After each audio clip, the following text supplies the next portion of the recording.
The Pacific opens in a long sweep of muted blue, the water rising and falling in gentle folds beneath a sky softened by early light. The horizon barely separates sea from air, giving the impression that the world is still deciding how to define its edges.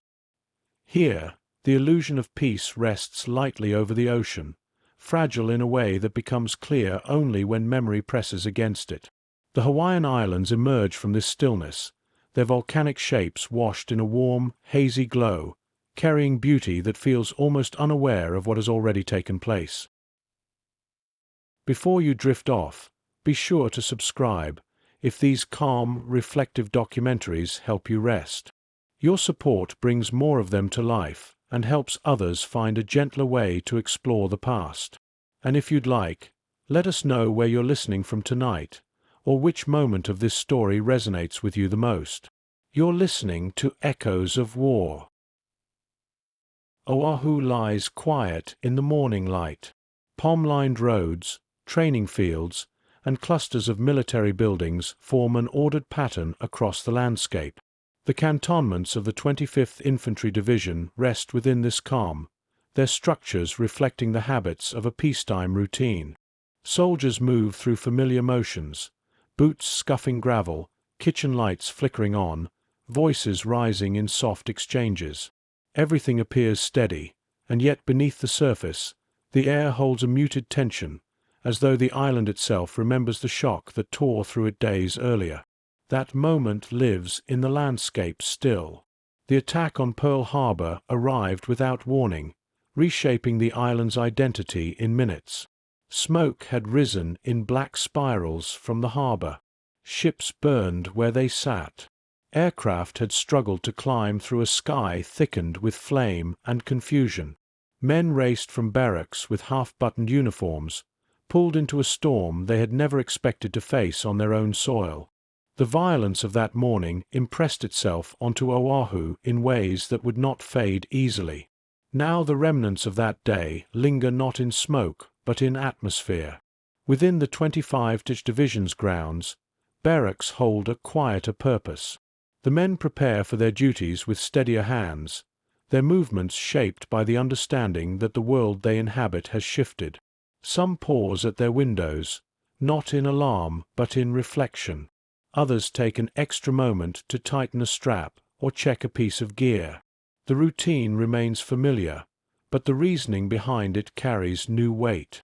Outside the barracks, the island's transformation is visible in calm, practical adjustments. Observation posts rise along the coastline, each manned with fresh vigilance. Anti-aircraft emplacements, hastily installed in the aftermath of the attack, stand ready beneath the brightening sky.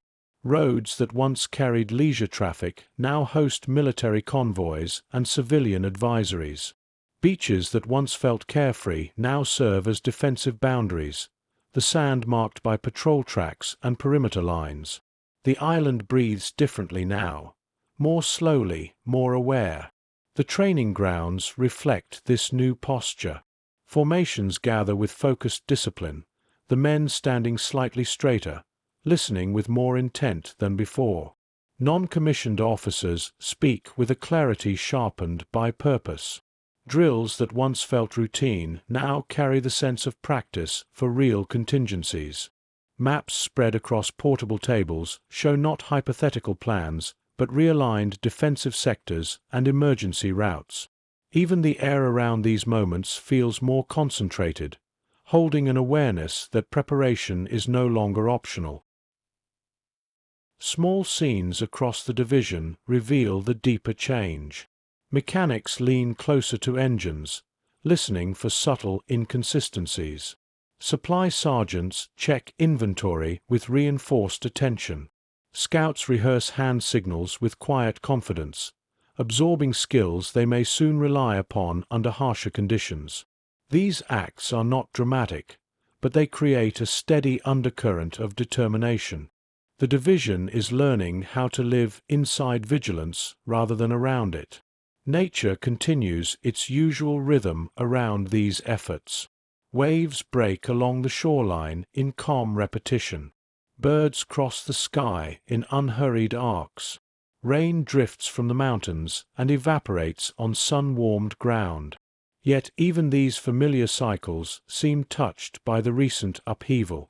The island's beauty has not diminished, but it now exists beside a sharpened awareness, a kind of collective inhalation that has not yet been released. By midday, a steady sense of resolve shapes the atmosphere across the division. The men move through their tasks with calm focus, cleaning rifles, checking vehicles, preparing equipment for extended rotations. Conversations during brief rests carry an undercurrent of thoughtfulness. Jokes still rise, but softer now, shared in shorter bursts. You sense how these moments hold the men together, offering small anchors of familiarity as the wider world shifts around them. Officers walk the training grounds with deliberate steps, their posture carrying the weight of responsibility rather than anxiety. They observe formations, listen to reports, and adjust schedules with care. Their choices reflect an understanding that the division's future will stretch far beyond Oahu. Even without full orders, they recognize the direction that events are pointing. The Pacific is no longer a distant boundary. It is a vast arena waiting just beyond the horizon.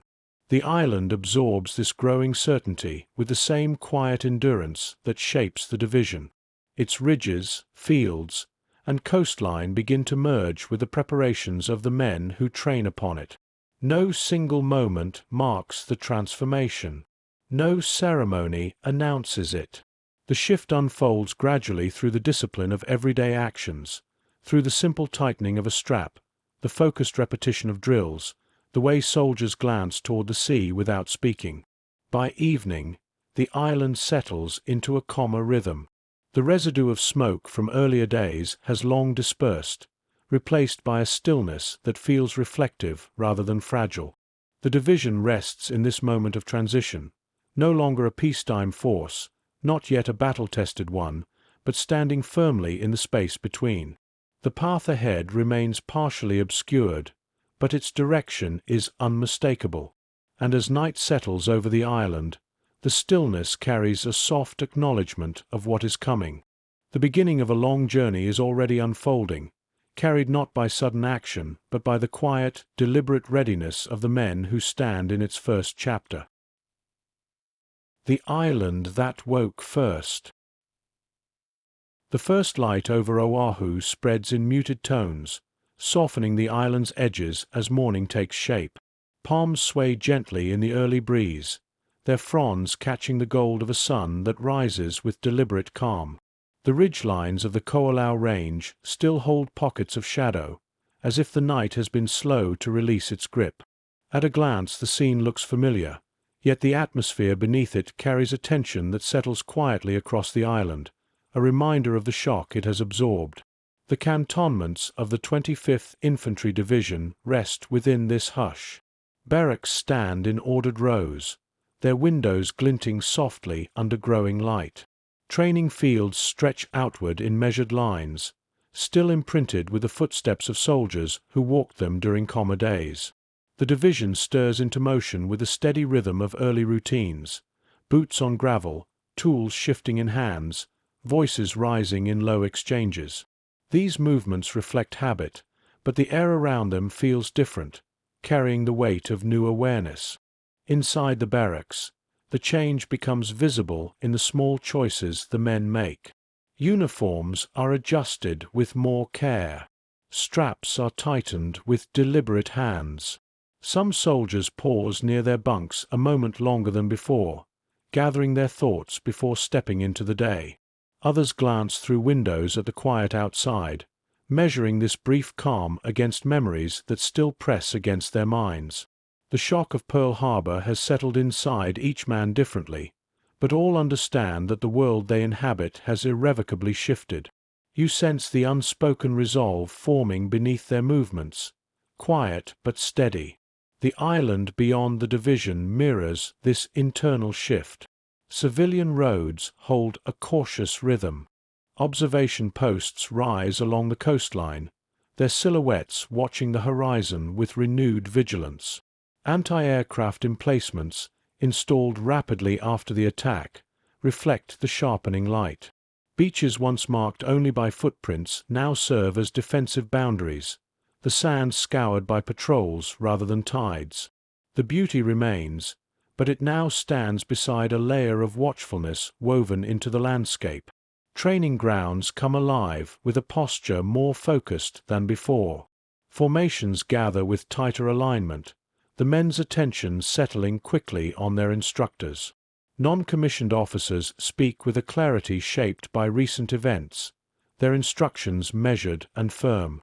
Drills that once felt routine now carry purpose that resonates beneath each repetition. Maps unfold across portable tables, displaying defensive positions with new precision. The air around the training fields holds a quiet concentration, as though every step taken here is part of a larger preparation. Across the motor pool and supply areas, small scenes reveal how the division has internalized this moment. Mechanics lean closer to engines, listening not only for obvious faults but for subtle variations. Supply sergeants double-check manifests with sharpened attention. Scouts run through field signals with practiced assurance, absorbing skills they may rely upon under harsher conditions. These actions form the unseen backbone of readiness, the quiet discipline that takes root long before deployment. Nature continues its usual rhythm around these efforts. Waves break along the shoreline with calm repetition. Birds trace gentle arcs across the sky. Rain drifts from the mountains, landing softly on the warm ground before fading into mist. Yet even this familiar cycle feels touched by the island's transformation.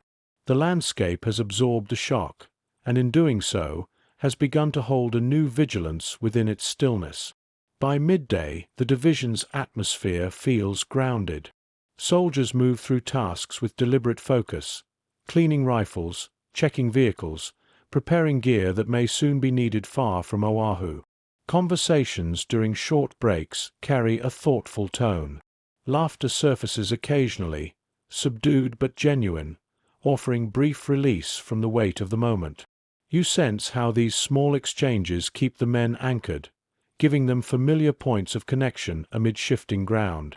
Officers walk the training fields with steady pace, their faces marked not by fear but by responsibility. They observe drills, exchange quiet words with NCOs, and adjust schedules as needed.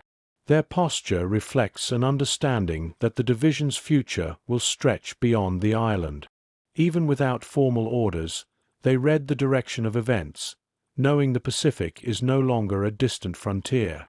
The decisions they make now will shape the unit's ability to endure what lies ahead. As afternoon deepens, the division continues its work in calm, measured rhythms. Packs are checked. Weapons are reassembled and inspected. Maps are rolled and re-rolled as routes and contingencies are considered.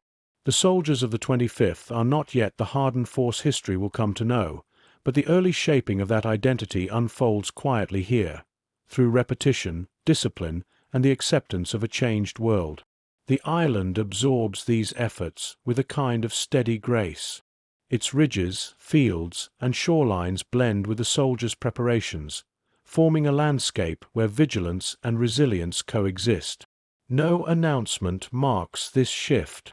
No single moment defines it. It grows through the simple, deliberate actions carried out under the unwavering Hawaiian sun. By late afternoon, the path ahead feels closer, though still partially obscured. The division stands at the beginning of its transformation, no longer a peacetime force, not yet a battle-tested one, but firmly rooted in the readiness that will carry it far across the Pacific. The island that woke first holds this moment quietly, as though recognizing the journey its soldiers are preparing to undertake. First steps into a harder world. In the days following the attack, a new rhythm settles across the 25th Infantry Division, steady, disciplined, and shaped by a deeper sense of responsibility. The familiar spaces of the island remain the same, but the intention behind every movement shifts. Barracks, motor pools, and drill fields no longer represent routine. They have become the foundation on which readiness must be rebuilt. The shock of Pearl Harbor has not faded, but it has solidified into a quiet, deliberate resolve. Reports circulate through division headquarters with calm urgency. Officers gather over maps that chart the ridgelines, beaches, and vulnerable corridors of Oahu. Their conversations remain measured, but the undertone has changed. Defensive sectors are redrawn. Patrol routes expand. Quick response drills become part of the daily schedule. The men understand that preparation is no longer hypothetical. You sense how this recognition blankets the camp, not with fear, but with a clarity that steadies the division's purpose. Training intensifies before any formal deployment orders are issued. Soldiers practice identifying aircraft silhouettes against changing light, learning to distinguish friend from foe by profile alone. Blackout drills sharpen their ability to move confidently without relying on sight. Machine gun crews rehearse setting up positions on uneven terrain, adjusting their stance to match the rugged ground. Artillery units practice rapid displacement, moving equipment with precision rather than speed. The men absorb these lessons with focused determination, as though each skill might one day anchor their survival. Inside the barracks, conversations reflect a blending of emotion and discipline. Letters home are written more often, the handwriting slower, the phrasing more considered. Some men share quiet thoughts about their families, their fears, or the sudden shift in their world. Others remain silent, finding steadiness in routine rather than words. The atmosphere carries a thoughtful weight, the kind that forms in the space between acceptance and anticipation. You feel how these private reflections shape the men just as much as the drills outside. The mess hall, a place of noise and familiarity, takes on a subdued hum. Laughter still rises occasionally, but with softer edges. The taste of food, the scrape of utensils, the warmth of shared tables.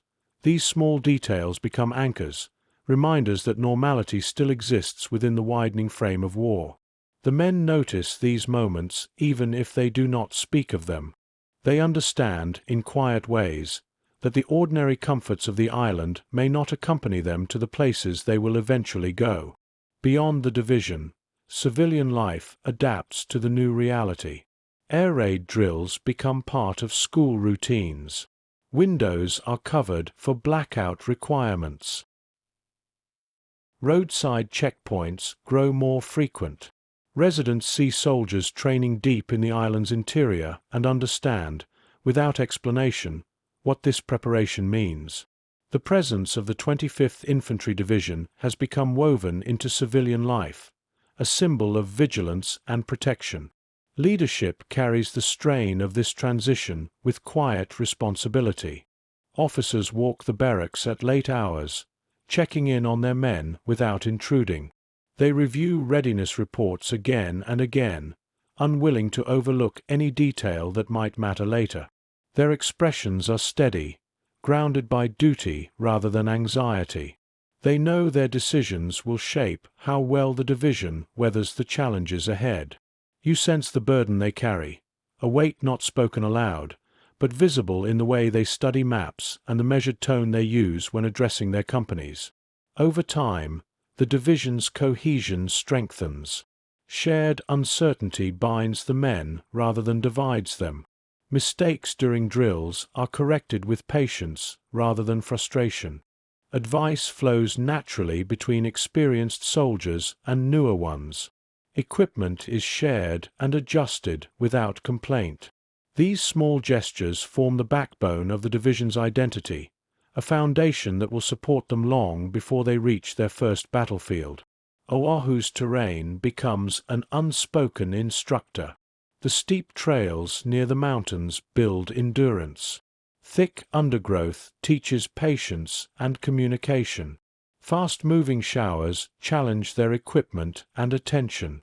Humidity presses against their lungs and uniforms, forging early familiarity with the climates they will encounter later. Even the sound of the ocean becomes part of their conditioning, a constant reminder that much of their future will unfold across seas and islands. As weeks pass, a quiet understanding settles over the division. They are no longer waiting for another attack. They are preparing to leave the island. The Pacific campaign begins to take shape in their minds even before it arrives on paper. Rumors circulate softly, names of distant islands, terrain descriptions, whispered fragments of operations unfolding elsewhere. The men do not rely on certainty. They rely on readiness, and it shows in the way they move, work, and carry themselves. Logistical preparations deepen the sense of transition. Supplies are accounted for with meticulous care. Ammunition is checked, sealed, and stored. Vehicles are lined up in perfect rows, engines tested until their hum becomes a familiar heartbeat across the motor pool. Medical kits are packed and repacked, ensuring nothing essential is missed. These efforts unfold without fanfare, each one a quiet promise to the future. Evenings on Oahu take on a reflective tone. The sun drops behind the ridges, leaving a warm glow across the camp. Lanterns illuminate walkways. Low conversations drift through the air, shaped by acceptance and calm. Some soldiers sit outside their barracks, letting the breeze cool their thoughts. Others review equipment for the third or fourth time, ensuring everything is precisely where it should be. You sense an awareness in these moments, the acknowledgement that their time on the island is changing, their horizon widening. These early steps into a harder world are not marked by dramatic events. They unfold through repetition, discipline, and the collective choice to face the uncertain arc ahead with steady resolve. Before they ever leave Hawaii, the identity of Tropic Lightning begins to take shape, not through combat, but through vigilance, adaptation, and the quiet conviction shared across the division. By nightfall, the island rests under a dim sky, its coastline glinting softly. The men of the 25th are not yet on the move, but everything in their posture, their training, and their silence suggests they soon will be. The transformation has begun, not through force, but through acceptance of what lies ahead. Orders on the horizon. The weeks following the attack settle into a steady rhythm across Oahu, but beneath the familiar tasks and the predictable flow of days, something begins to change. The island carries a quiet tension, not sharp or alarming, but deep and growing. It is the kind of shift that first appears in atmosphere rather than words, a felt signal that preparation is no longer an end in itself. You sense this before anything official is spoken, an intuition shaped by the altered cadence of drills, the more focused expressions among officers, and the subtle tightening of routines across the division. Morning arrives the same way it always has. Palm shadows drift across the parade grounds. The warm wind comes down from the Ko'olau Range with its familiar scent of wet soil and salt. Soldiers form up in neat lines, their boots settling into the dust in patterns shaped by countless previous mornings. Yet the tone differs. Movements fall into place more sharply. Instructions are received with deeper concentration. The men stand with a posture that reflects not anxiety, but anticipation, as though bracing for an announcement they already feel approaching. Around division headquarters, maps begin to carry new shapes and markings. The Pacific stretches wider across the tables than before. Islands once spoken of only in passing now appear with clear labels: Guadalcanal, Tulagi, New Georgia. Colored threads mark potential operations. Notes are added in the margins. Lines are redrawn and adjusted with each briefing. The transformation is quiet but unmistakable. The ocean no longer represents distance. It represents direction. A sense of clarity settles over the officers as they study these maps, careful and committed. Training adjusts in parallel with this shift. Jungle acclimation drills intensify, sending soldiers deeper into the island's interior. Trails wind through thick undergrowth, forcing tighter formations and steady communication. Mud clings to boots. Dense vegetation presses close. The air grows heavier as the day warms, wrapping itself around the men like a preview of conditions they will soon face on distant islands. The division accepts these drills with disciplined focus, recognizing that every hour of familiarity gained here may spare hardship later. Within the barracks, conversations echo this growing awareness. Soldiers speak more often about the Pacific, though always in low tones. Some discuss the places they might be sent, others speak of family or unfinished letters, and a few remain silent as they polish gear or fold uniforms with steady hands. The emotional landscape inside the barracks has shifted into a form of quiet readiness, grounded, reflective, shaped by the knowledge that the division will not remain on Oahu much longer.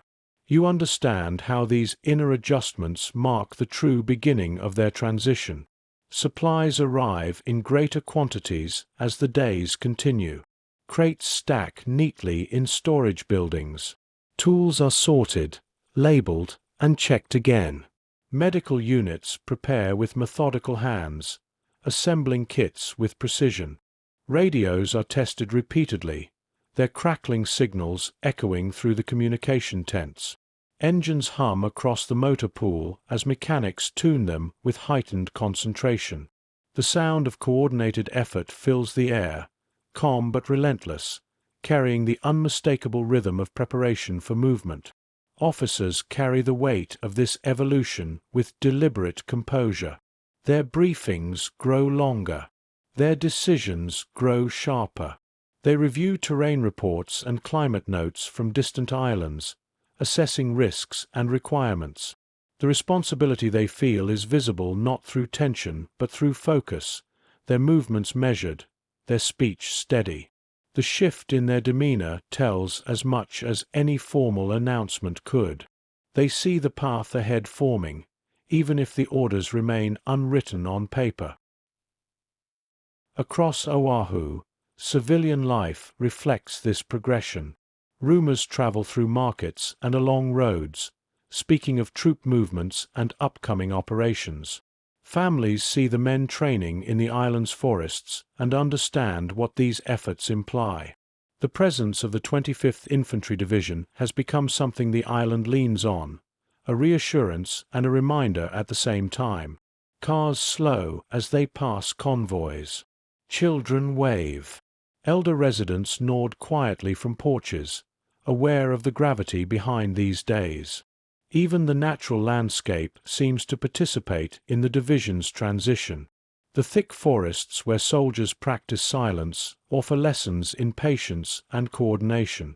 Rainfall sweeps over the trails in sudden bursts, forcing adjustments and testing resolve. The shoreline, once a boundary of comfort, begins to feel more like the edge of a wide and uncertain future. The island prepares them without speaking, shaping endurance through terrain and weather rather than instruction. As the days lengthen, the emotional shift within the division reaches a point of collective understanding. The men do not need direct confirmation to know what is coming. Their training, their routines, the movements of their officers, all of it points to the same conclusion. A new phase draws closer. Their confidence deepens not because they know the specifics, but because they trust their readiness. These early steps toward departure shape them more quietly than any battle will later. You sense how the division's identity strengthens here, in the space between expectation and action. When evening settles across the camp, the air cools slightly, carrying a calm that feels transitional rather than restful. Lanterns glow through windows.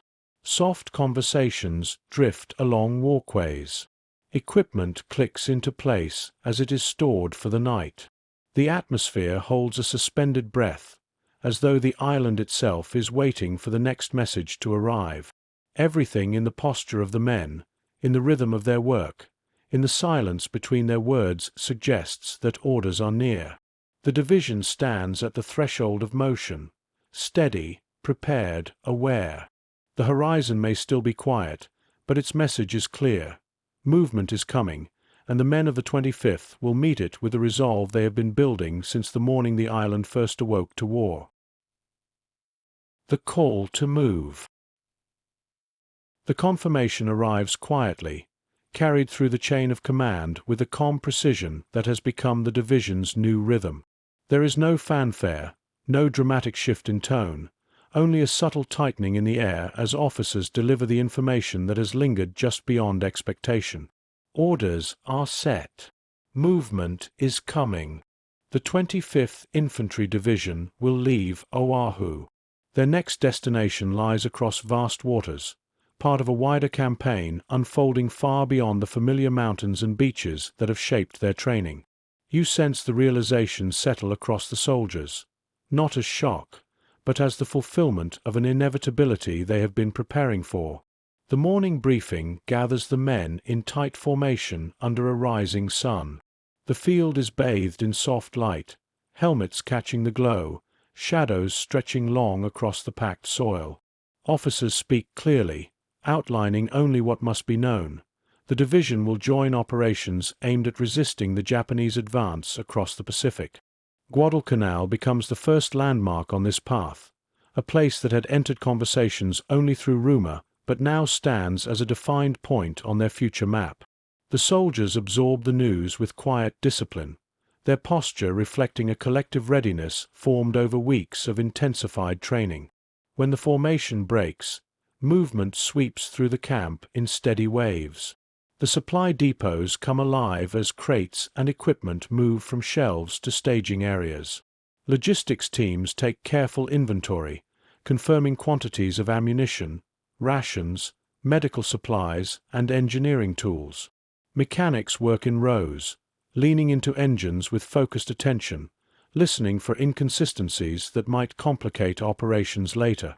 The motor pool vibrates with a steady hum of engines being tested and retested, the sound forming a kind of heartbeat across the grounds. Inside the barracks, personal preparations unfold with quieter tones. Letters are written with deliberate hands, words chosen to offer comfort without revealing uncertainty. Some men pack their kits slowly, folding uniforms with the familiarity of routine, but the awareness that this journey marks a new chapter.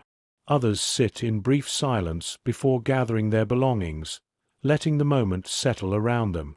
The emotional landscape is varied: steady determination, muted apprehension, a desire to remain composed. Yet beneath it all lies a shared understanding. They are ready to move forward. Communication units prepare with particular intensity. Radios crackle through long tests as frequencies are confirmed.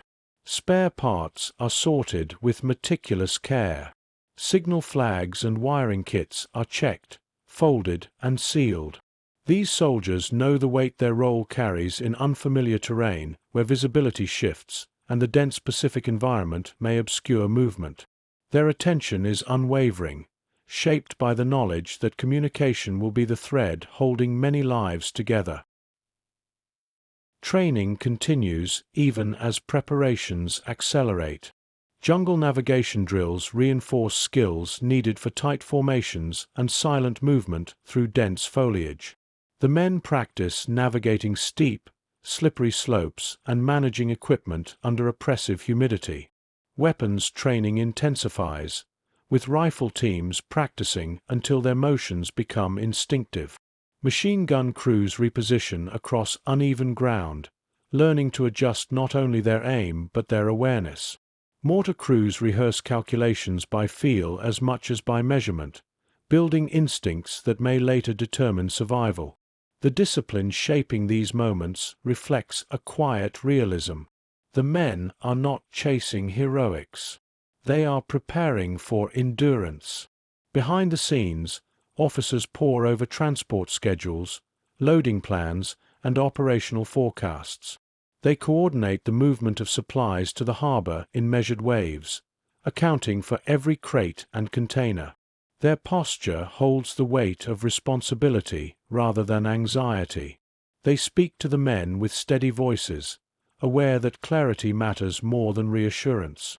The complexity of the upcoming operation is immense, yet the division's leadership handles it with calm precision. You understand the care behind their decisions, the way each action reflects commitment to keeping their soldiers as prepared as possible. The island responds to these preparations in its own quiet way. Civilians gather near roads to watch convoys pass, offering gestures of support or simple nods. Markets hum with subdued conversation about the approaching deployment. Children wave at trucks rolling toward the harbor. Elder residents stand quietly at fences or porches, their expressions carrying the gravity of memory. The 25th Infantry Division has become a presence woven into the island's daily life, and the community feels the weight of their impending departure. The day before embarkation unfolds with a stillness that settles over the camp like a thin layer of mist. Soldiers move through their final checks with a calm that borders on ritual, aligning straps, securing packs, ensuring every item is exactly where it needs to be. Some wander briefly to the shoreline, letting the sight of the waves steady them. Others find quiet corners of the camp, absorbing the details of the place that has shaped their readiness. The island has been their shelter, their training ground, and the first witness to their transformation. That awareness lingers in the air. Evening casts a warm glow across the barracks.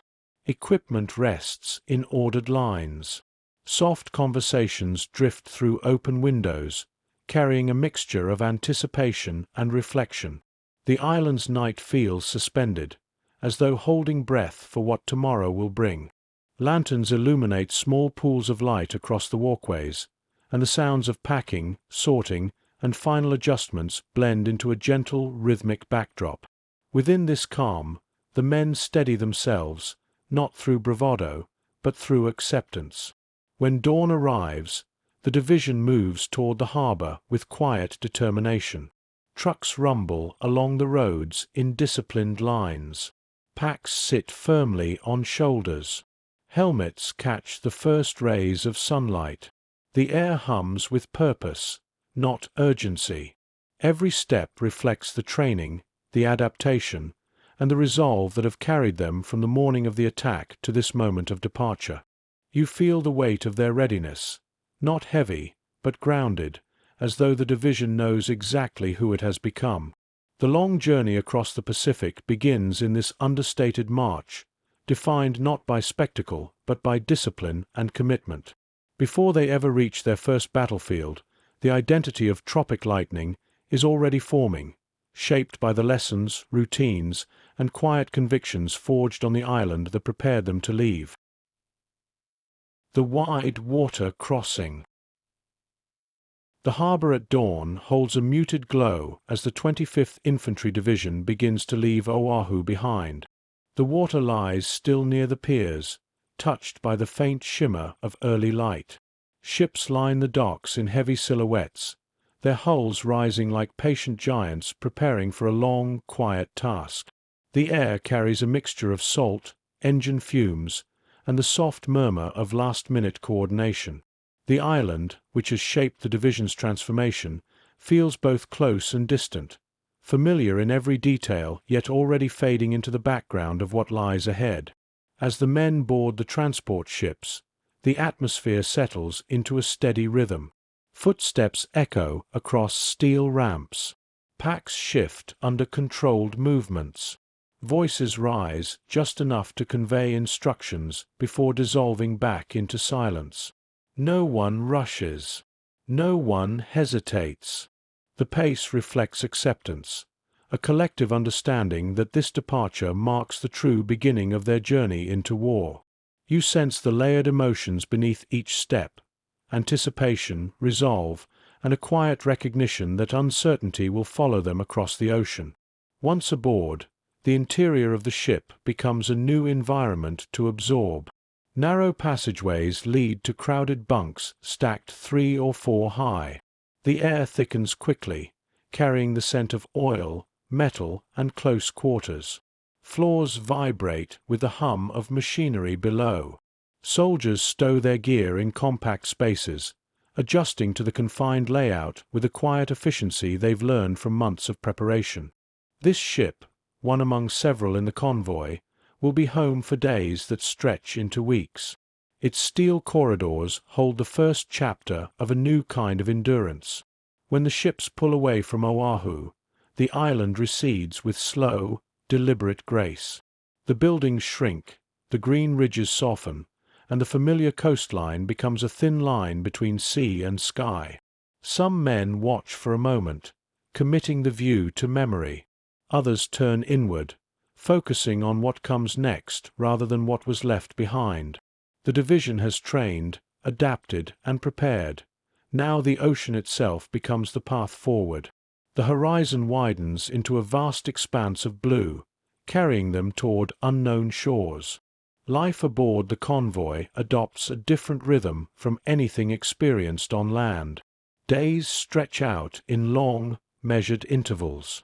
The sound of the engines becomes constant, vibrating through metal walls and floorboards. The ship sways with the push and pull of open water, a motion that becomes its own quiet language. Meals are taken in brief rotations, lines forming and dissolving with quiet efficiency. Sleeping quarters fill with the low murmur of conversation or the steady breathing of men trying to rest. You feel the monotony settling in, not oppressive, but steadying, a reminder that transition often unfolds through patience rather than action. Training continues where possible, though shipboard limitations shape its form. Soldiers gather on open decks for lectures, weapon maintenance, navigation briefings, and discussions of terrain they will soon confront. Officers speak about climate challenges, enemy patterns, and the demands of jungle warfare. The men listen with the disciplined focus they have carried since leaving Oahu. Every detail feels relevant now, every instruction an anchor against the uncertainty of the future. During the quieter hours, the ocean becomes its own presence. The water stretches endlessly in all directions, rising and falling in gentle patterns that blur time. Clouds gather and thin across the sky, their shadows moving over the surface like slow, wandering thoughts. The wind shifts in temperature and tone. Some men find solace staring out at the rolling waves. Others avoid the railings, seeking steadiness in familiar tasks below deck. The vastness of the Pacific creates space for reflection, even if few speak of it openly. You feel how the silence wraps around the division, giving room for quiet fears and quiet strength to coexist. Nights aboard the convoy carry a different weight. The darkness at sea feels deeper, more absolute, the horizon disappearing into a seamless expanse. Lanterns glow dimly on the decks. Conversations soften to whispers. Footsteps sound heavier against steel. The occasional creak of the ship or distant clang from below deck becomes magnified in the stillness.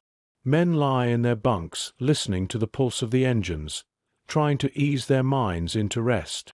Some sleep easily, worn from the day's monotony. Others stare into the dimness, letting the uncertainty of the future settle over them like a slow tide. Even amid the routine, small moments stand out. A brief glimpse of flying fish rising from the water in the morning light. A sudden downpour sweeping across the deck, leaving everything glistening. A letter read again and again during the quiet hours. A shared joke exchanged between friends to break the stretch of silence. These fragments form the emotional landscape of the crossing, reminders that even in confinement, humanity persists in small, grounding gestures. As the days progress, the Pacific begins to shift. The heat grows heavier. Humidity thickens. The clouds gather more frequently, releasing bursts of warm rain that vanish into steam.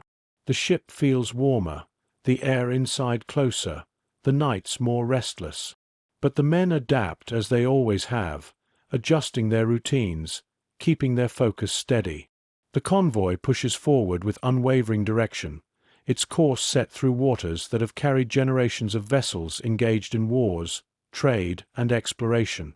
By the time the faint outlines of distant islands begin to appear on the horizon, the division has settled fully into the rhythm of the crossing. The men feel the approach of land before it becomes visible, a subtle alertness rising through the decks. Their long preparation on Oahu and the quiet endurance of the voyage merge into a single sense of readiness. Whatever waits on those islands, jungles, heat, hardship, confrontation, will meet a division shaped not only by training, but by the patience and clarity formed on open water. The wide water crossing, slow and unadorned, becomes the threshold between who they were and who they will need to become. Edge of the jungles. The first sight of land after days at sea carries a quiet gravity. Pale outlines rise from the horizon, blurred by heat and distance, giving the impression of something half-formed, a place emerging slowly from the vastness of the Pacific. As the convoy draws closer, those shapes sharpen into islands dense with green, ridges layered in shadow, coastlines edged with reefs and narrow beaches. The Solomons do not announce themselves loudly. They simply appear, steady and immovable, as though waiting for the men aboard the ships to understand what this new world will demand. You feel a shift settle through the decks, a tightening of focus, an acknowledgement that the long crossing has ended and the harder journey is beginning. The approach to the anchorage unfolds with controlled precision. Ships adjust their positions under the guidance of comm orders passed over radios. Landing craft bob near the waterline, engines rumbling in low, restless tones. The air thickens with heat the moment the Pacific breeze gives way to the heavy atmosphere radiating off the land. The scents change too, salt giving way to damp foliage, earth, and something sharp and humid that clings to the skin. The division absorbs these details silently, knowing the island will test them long before the enemy does. Disembarkation begins in organized phases. Ramps lower with metallic groans. Men descend with careful steps, their boots striking unfamiliar ground for the first time. The soil feels softer here, thick with moisture. The air presses close, turning even small movements into reminders of the climate's weight. Geckos dart across sun-warmed surfaces. Insects hum in dense clouds. Every sense heightens, adjusting to a landscape that offers no softness, no easy welcome. The jungle looms beyond the shoreline, vast, layered, impenetrable at a glance. And yet it will become the division's environment, its constant companion for the duration of the campaign. The landing areas bustle with controlled urgency. Supplies move off the ships in steady streams. Crates thud against the ground. Ration boxes, ammunition cases, radio equipment, and medical kits pass from hand to hand in a deliberate chain of motion. The division works with practiced coordination, shaped by training and sharpened by the long crossing. The heat slows no one. It simply adds weight to every gesture. Officers stand by maps pinned down with stones, adjusting plans, marking staging areas, and directing units toward temporary encampments. Initial impressions of the island deepen as the men begin to move inland. The terrain shifts quickly from sandy shoreline to thick, tangled undergrowth. Trails are narrow and uneven. Fallen branches, roots, and vines create obstacles with every few steps. The air feels heavy enough to taste, thick with humidity that settles on skin and clothing. Light filters through the canopy in broken shafts, revealing a landscape of layered green, leaves, ferns, moss, all woven together. You sense how the environment demands immediate adaptation, its challenges physical and psychological in equal measure. The encampments take shape in clearing spaces carved from the dense vegetation. Tents rise in staggered rows. Equipment stacks form around them. Water cans, medical supplies, and radio gear are arranged with methodical care. The sounds of work blend into a steady hum, shovels striking earth, canvas tightening under hands, the distant thrum of engines near the shoreline. Even in these early hours, sweat runs freely. Uniforms cling to skin. Breathing grows heavier, shaped by the wet heat that lingers through the day's rise and fall. As night approaches for the first time on the island, the world changes quickly. Darkness arrives not gradually, but as a sudden shift, swallowing the landscape in thick shadows. The temperature remains warm, the air still heavy. The only relief comes from brief breezes that pass through the trees like whispers. Insects intensify their chorus until the sound becomes a living backdrop, unbroken and insistent. Men settle into their tents or onto makeshift bedding, listening to unfamiliar noises echoing from the jungle's depths. You sense the weight of those sounds, not threatening, but enveloping, a new environment asserting itself. Sleep comes unevenly. Some drift off exhausted from the day's work. Others lie awake, adjusting to the strangeness of the night. The tropical darkness carries its own kind of pressure, one that turns the mind inward and expands small worries into larger ones. The men are not afraid, but they are acutely aware that the Pacific campaign will unfold in a world nothing like the one they trained in on Oahu. This awareness settles in the quiet spaces between breaths. Morning brings no coolness. The day begins with heat already present, rising from the soil, clinging to every surface. Light filters through leaves that drip from the night's moisture. The encampment comes alive with movement, equipment checks, rations distributed, radios tested, medical officers reviewing supplies. Sweat forms even during simple tasks. Every action requires adaptation. Hydration becomes essential. Pace becomes measured. The division learns quickly that endurance here is not only a matter of strength but of rhythm, learning when to conserve energy and when to push through. Training resumes, modified for the environment. Patrols navigate narrow pathways, moving slowly through undergrowth that obscures visibility. The men practice communication through gestures, learning how sound behaves differently in this dense setting. They adjust their footing constantly, mindful of roots, mud, and uneven ground.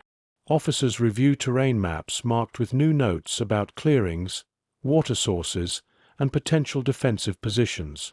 The jungle becomes an instructor, revealing both its dangers and its necessities.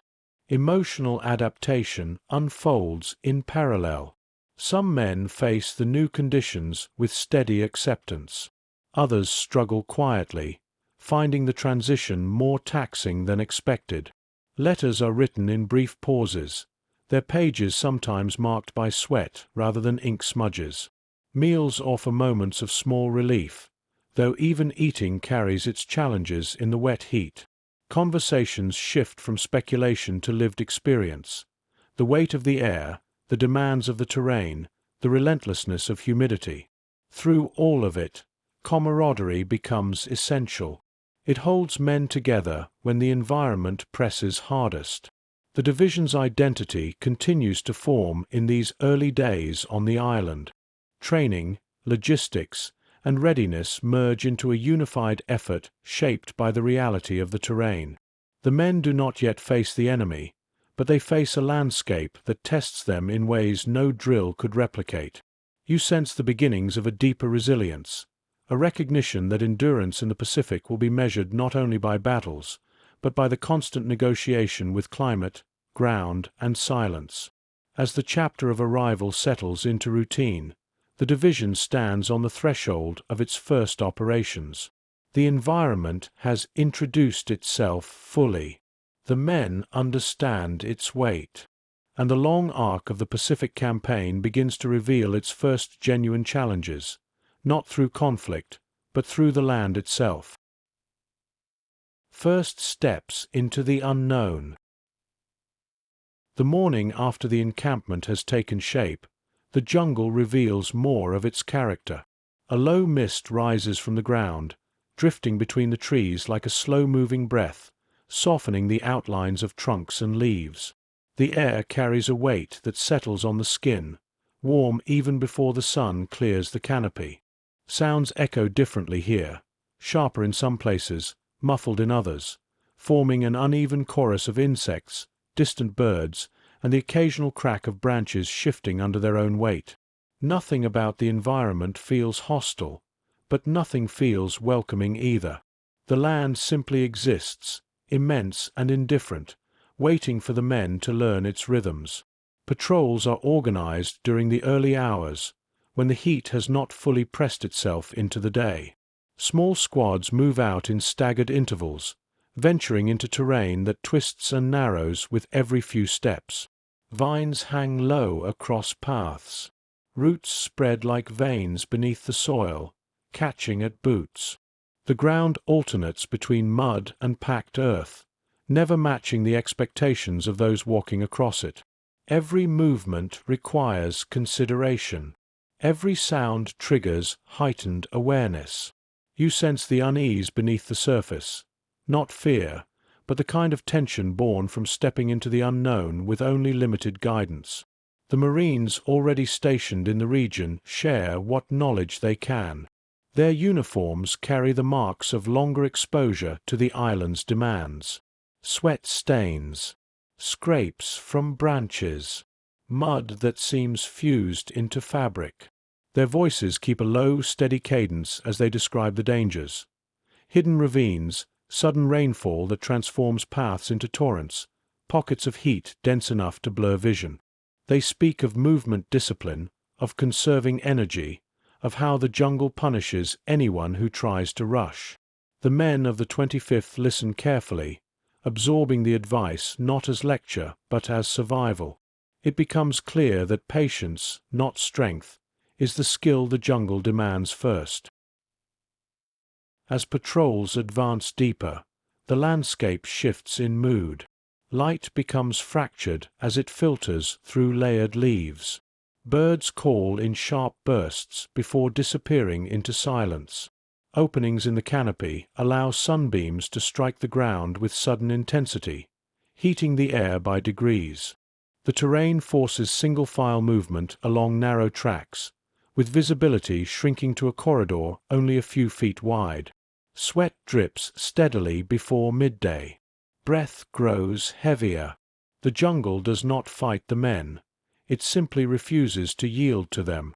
You understand how this realization settles into their thinking, that mastery here will not come quickly. Even the simplest tasks become studies in adjustment. Crossing streams requires careful footing, as slippery stones and shifting water test balance. Ascending small ridges means pushing through tangled undergrowth while trying to stay quiet. The sound of gear brushing against branches cannot be fully avoided. Soldiers learn to recognize the noises that belong to the jungle and those that signal movement different from wind or wildlife. The sensory load grows dense, pressing into awareness with every step they take. When patrols return to camp, they bring back not just information, but the first impressions of what sustained operations will require. Maps begin to fill with notations. Steep inclines, potential observation points, patches of dense vegetation that could serve as cover, areas where movement slows to a crawl. These details matter. They form the early blueprint of how the division will position itself, how it will navigate supply routes, and how it will manage the constant pull of the jungle's resistance. Officers gather around these maps with steady concentration, adjusting plans in response to the day's observations. During these early days, the men experience fatigue in ways they did not expect. The humidity strains their energy. Equipment grows heavier with moisture. Uniforms cling tightly, soaked through by sweat long before the sun reaches its peak. Meals taste different in this climate, muted, lacking the comfort they carried back on Oahu. Hydration becomes an anchor of discipline. Medical teams remind the men to conserve strength, to adapt their pace, to recognize the signs of exhaustion before it spirals into danger. The jungle slows them, shaping their progress not through opposition but through its sheer density. Even rest feels different here. The camp offers structure, but the air remains hot and close. Nights bring only partial relief. The sounds of insects and shifting foliage never cease, creating a continuous backdrop that becomes part of sleep and waking alike. Some men adapt quickly, closing their eyes and letting the noise become a kind of rhythm. Others struggle, lying awake as the dark presses close and thoughts wander to what lies ahead. You sense the quiet reflection in these moments, the awareness that they have stepped into an environment that will test them at every turn. Still, amid the unfamiliarity, small points of stability appear. The bond among the men grows stronger as they share the experience of adjusting to the terrain. A brief laugh over a misstep, a shared canteen on a steep ascent, a hand offered to steady someone crossing a slick patch of ground. These gestures reinforce their cohesion, reminding them that even as the jungle challenges each individual, the division faces it together. Officers observe these dynamics with steady eyes. They walk the perimeter, speak with squad leaders, and review the day's findings. Their posture reflects both responsibility and quiet respect, not only for the men adapting to the jungle, but for the landscape itself. They understand that the environment shapes strategy as much as any enemy. Their decisions carry that truth, balancing caution with the need to push forward. By the end of the first days, the division has not yet encountered direct conflict, but it has met the first real measure of the Pacific campaign, the terrain. The soldiers feel it in their bodies, the heat, the weight, the endless rustling of unseen movement. The land has introduced itself thoroughly, and in this introduction, the division begins to understand that endurance here will mean more than strength. It will require humility, adaptation, and a willingness to move at the jungle's pace. The unknown lies ahead, but the first steps have been taken. The land has spoken its terms, and the men have started to listen. Shadows beyond the tree line. The days that follow the first patrols deepen the division's understanding of the island. The jungle's initial shock gives way to a more complex awareness, a recognition that every part of the environment carries both challenge and instruction. Heat becomes constant. Humidity clings like a second uniform. The air grows thick even in the early hours, pressing against lungs and settling across the skin. Yet the men continue their tasks with quiet persistence, learning to adjust their pace, their expectations, and their sense of distance. You feel the quiet resilience forming through repetition, the kind that grows not from triumph but from continuous adaptation. As the division expands its presence, supply routes take shape out of necessity. Paths carved through the foliage become lifelines between the shoreline and the inland positions. Engineers move steadily through the undergrowth, clearing debris, marking routes, and reinforcing patches of unstable ground. Their tools strike earth with rhythmic precision. Logs are cut, lifted, and placed to anchor makeshift bridges. Rope lines appear along steep inclines for stability. These efforts may seem small, but they form the foundation on which the entire division's mobility depends. Transport teams follow closely behind, carrying crates of rations, ammunition, water, and medical supplies. The work is exhausting under the relentless weight of the climate, but it is carried out with a kind of discipline that has already become second nature. Sweat darkens uniforms before the morning has fully arrived. Packs bite into shoulders. Yet the men move with steady steps, the knowledge of necessity guiding their endurance. The jungle offers no shortcuts, and so the division advances through it one measured action at a time. Along these routes, signs of past engagements appear quietly. Abandoned trenches left by other units. Spent casings half submerged in mud. A rusted fragment of equipment caught in the roots of a fallen tree. These artifacts remind the men that they are not the first to pass this way. The island carries its own history of conflict, threaded through the soil and hidden beneath layers of vegetation. Nothing here announces danger loudly. It reveals itself in subtle markers that require attention and steady nerves. Information from the Marines sharpens the division's awareness further. Briefings describe enemy movements, not direct attacks, but indications of presence.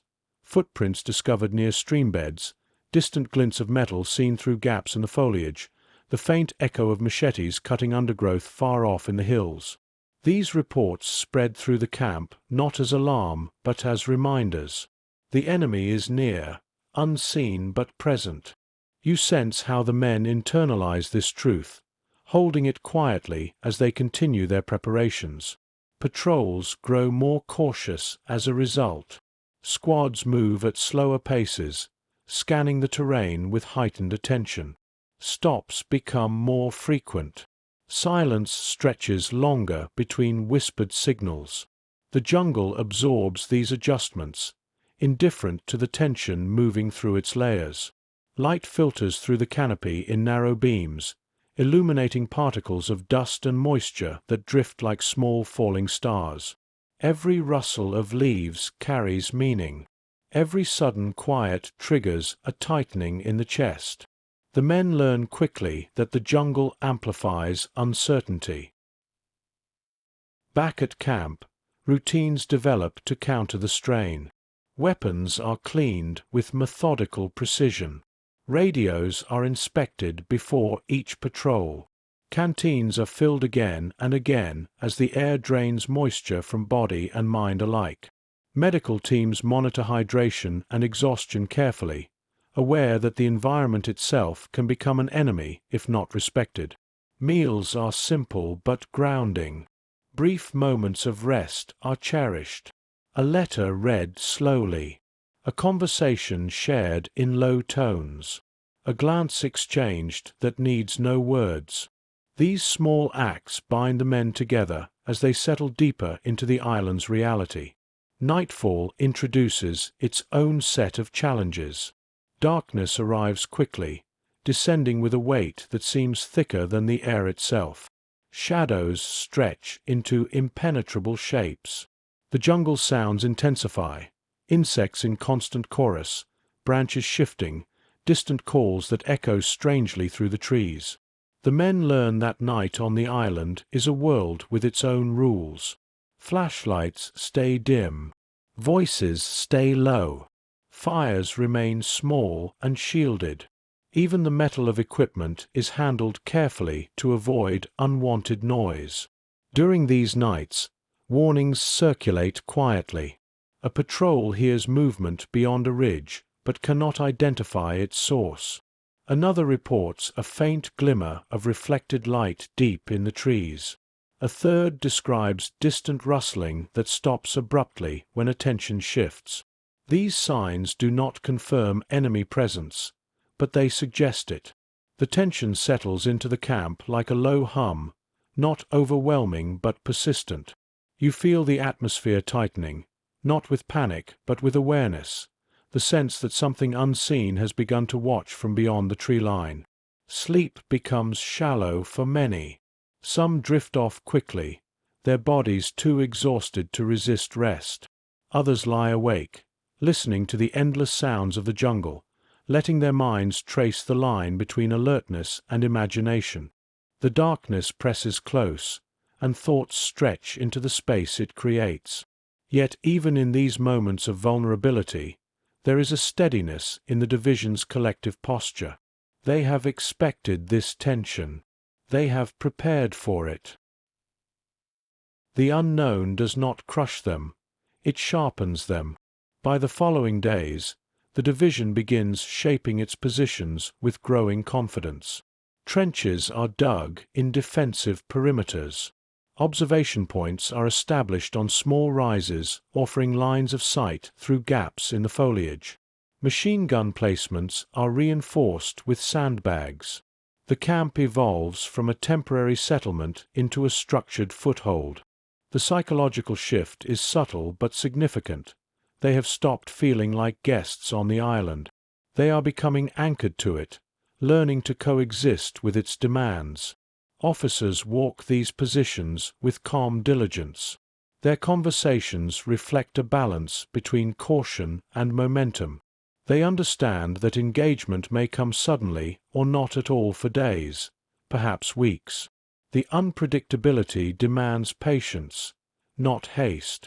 Their focus rests on preparing the men to meet that uncertainty with steadiness, not speculation. The jungle remains quiet during these preparations, as if watching without revealing its intentions. Nothing threatens the camp directly, yet nothing allows ease either. The island holds its breath in a way the men can feel but not name. You sense how this atmosphere becomes part of their mental landscape, an awareness they carry like another piece of gear. The shadows beyond the tree line are not empty. The men know this. They know the enemy is somewhere within that layered green, moving through the same heat, the same silence, the same hum of insects. This understanding shapes every step they take, every watch they stand, every breath they steady. Their readiness grows not from confrontation, but from listening. The division stands on the boundary between preparation and action. The jungle has tested them. Now it waits for what comes next. When the silence changes. In the days that follow the divisions settling into new positions, the atmosphere undergoes another quiet shift. The jungle does not grow louder, it grows more precise. Sounds that once blended into a single backdrop begin to separate into identifiable layers. Insects in steady waves, birds moving through treetops, distant branches settling under their own weight. But beneath this expected chorus, something else begins to surface.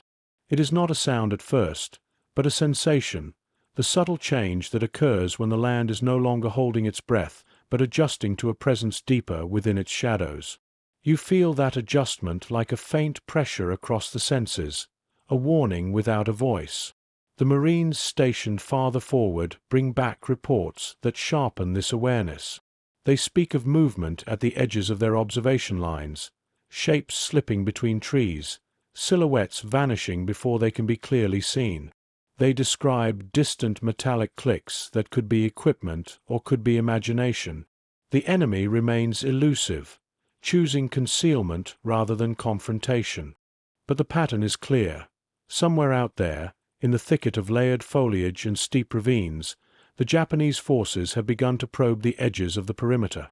These reports circulate through the division with measured calm. The men respond not with fear but with heightened focus. Equipment checks become more deliberate. Every buckle, every strap, every magazine, every bandage is reviewed again and again.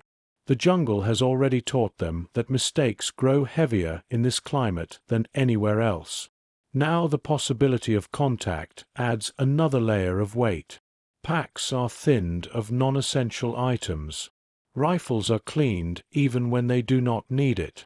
The quiet confidence forged through weeks of adaptation becomes more disciplined, more attentive.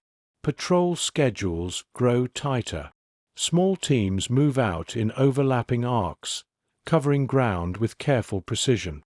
The jungle's density forces them to rely on senses that extend beyond sight. Smell. Temperature shifts. The cadence of birds suddenly breaking. The rhythm of insects changing. The men learn to read these signs not as curiosities, but as warnings the jungle offers for those willing to listen. What once felt overwhelming now becomes a language they are beginning to understand. The terrain grows more complex the farther the patrols travel. Deep gullies cut through the earth, hidden beneath vines and fallen trees. Sharp ridges rise unexpectedly, forcing the men to climb with hands as much as feet. Streams twist through narrow channels, their water warm from the constant heat. The men move slowly, feeling the strain in their legs, the dampness in their uniforms, the drip of sweat along their backs.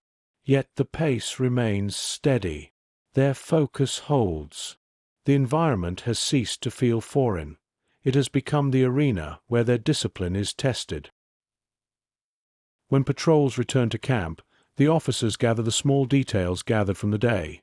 A bent branch suggesting recent passage, fresh footprints softened by humidity, the faint metallic scent of a campfire carried on the wind. None of these signs confirm direct contact, but together they paint a picture of an enemy that is near, moving quietly, waiting. The division absorbs this information with a calm steadiness that has defined its earliest days on the island. They understand that the first true confrontation is not far away. Within the camp, daily tasks take on a sharper purpose. Trenches are deepened. Observation points are adjusted. Machine gun crews refine their overlapping fields of fire. Communication lines are reinforced with greater care. The men's faces show the weight of anticipation, but not the kind that unravels. It is the kind that tightens focus, sharpens instincts, and grounds the mind in routine. You sense their collective resilience settling deeper, an emotional stillness shaped not by certainty but by readiness. Nightfall magnifies everything. The darkness is thicker now, carrying a tension different from previous days. The jungle hum persists, but with pockets of silence that seem to stretch longer than before. Occasionally, a faint rustle moves through the branches, too distant to identify, too deliberate to ignore. Lanterns glow low within the camp, casting small circles of light that feel fragile against the breadth of shadow beyond them. The men keep their voices quiet. Even laughter, when it rises, softens quickly. Sleep becomes a negotiation rather than a goal. Some manage it easily, their bodies too exhausted to resist rest. Others lie awake, mapping the sounds of the night, waiting for the moment when those sounds might change in a way that signals danger. The knowledge that the enemy is somewhere in the jungle, watching without revealing itself, settles heavily across every attempt at rest. Yet beneath that tension, there remains a grounded patience, a steady acceptance that this is part of the rhythm of war in the Pacific. The officers feel the shift as clearly as the men. Their briefings grow more direct, their instructions more focused. They understand that the unknown no longer lies far away. It lies just beyond the perimeter lines, held back only by distance and timing. They watch the men with quiet respect, aware that the transformation from preparedness to readiness has already taken root. Plans are refined. Contingencies are discussed. No one pretends certainty. No one indulges speculation. The division's strength in these moments comes from its refusal to let anticipation distort discipline. By the end of the fourth or fifth day in this new phase, the silence has changed enough that everyone feels it. The land, which once seemed indifferent, now seems to listen. The men, who once struggled to hear through the dense layers of sound, now perceive the small breaks within them. The jungle's vastness remains overwhelming, but it no longer obscures everything. Some of its signals have become familiar, and those that have not draw attention rather than confusion. The first contact has not yet come. No shots have been fired. No direct confrontation has unfolded. Yet the boundary between preparation and engagement has thinned. The men sense it. The officers sense it. Even the land seems to acknowledge it. The moment before conflict carries its own kind of clarity, heavy, unspoken, undeniable, and the division now stands in that moment fully. When the line is tested. The shift comes not with a shout or a sudden break in routine, but with a sound so small that many almost miss it. A faint snap somewhere beyond the tree line, distant, but sharper than anything the jungle normally offers. The men pause, their movements quieting in unspoken agreement. The moment stretches thin across the camp like a held breath. Nothing happens immediately. No voice calls out. No silhouette emerges. But something in the air feels altered, as if the land itself has tightened its grip around the perimeter. You sense the change settling into the men's posture, shoulders straightening, eyes narrowing, breaths evening out as discipline takes over. The officers respond with muted efficiency. Word spreads through whispered channels, not with urgency but with precision. Positions adjust. Patrols compress their routes. Observation posts raise their attention without altering their outward calm. The camp does not erupt into activity. It firms its stance. The jungle remains still, but its silence no longer feels indifferent. It feels attentive. The second sign comes near dusk. Light filters through the canopy in fractured beams as the sun lowers toward the horizon. Shadows lengthen and blend across the undergrowth. A sentry hears movement, soft, deliberate, closer than before. Leaves shift. The faint click of metal echoes briefly, then disappears.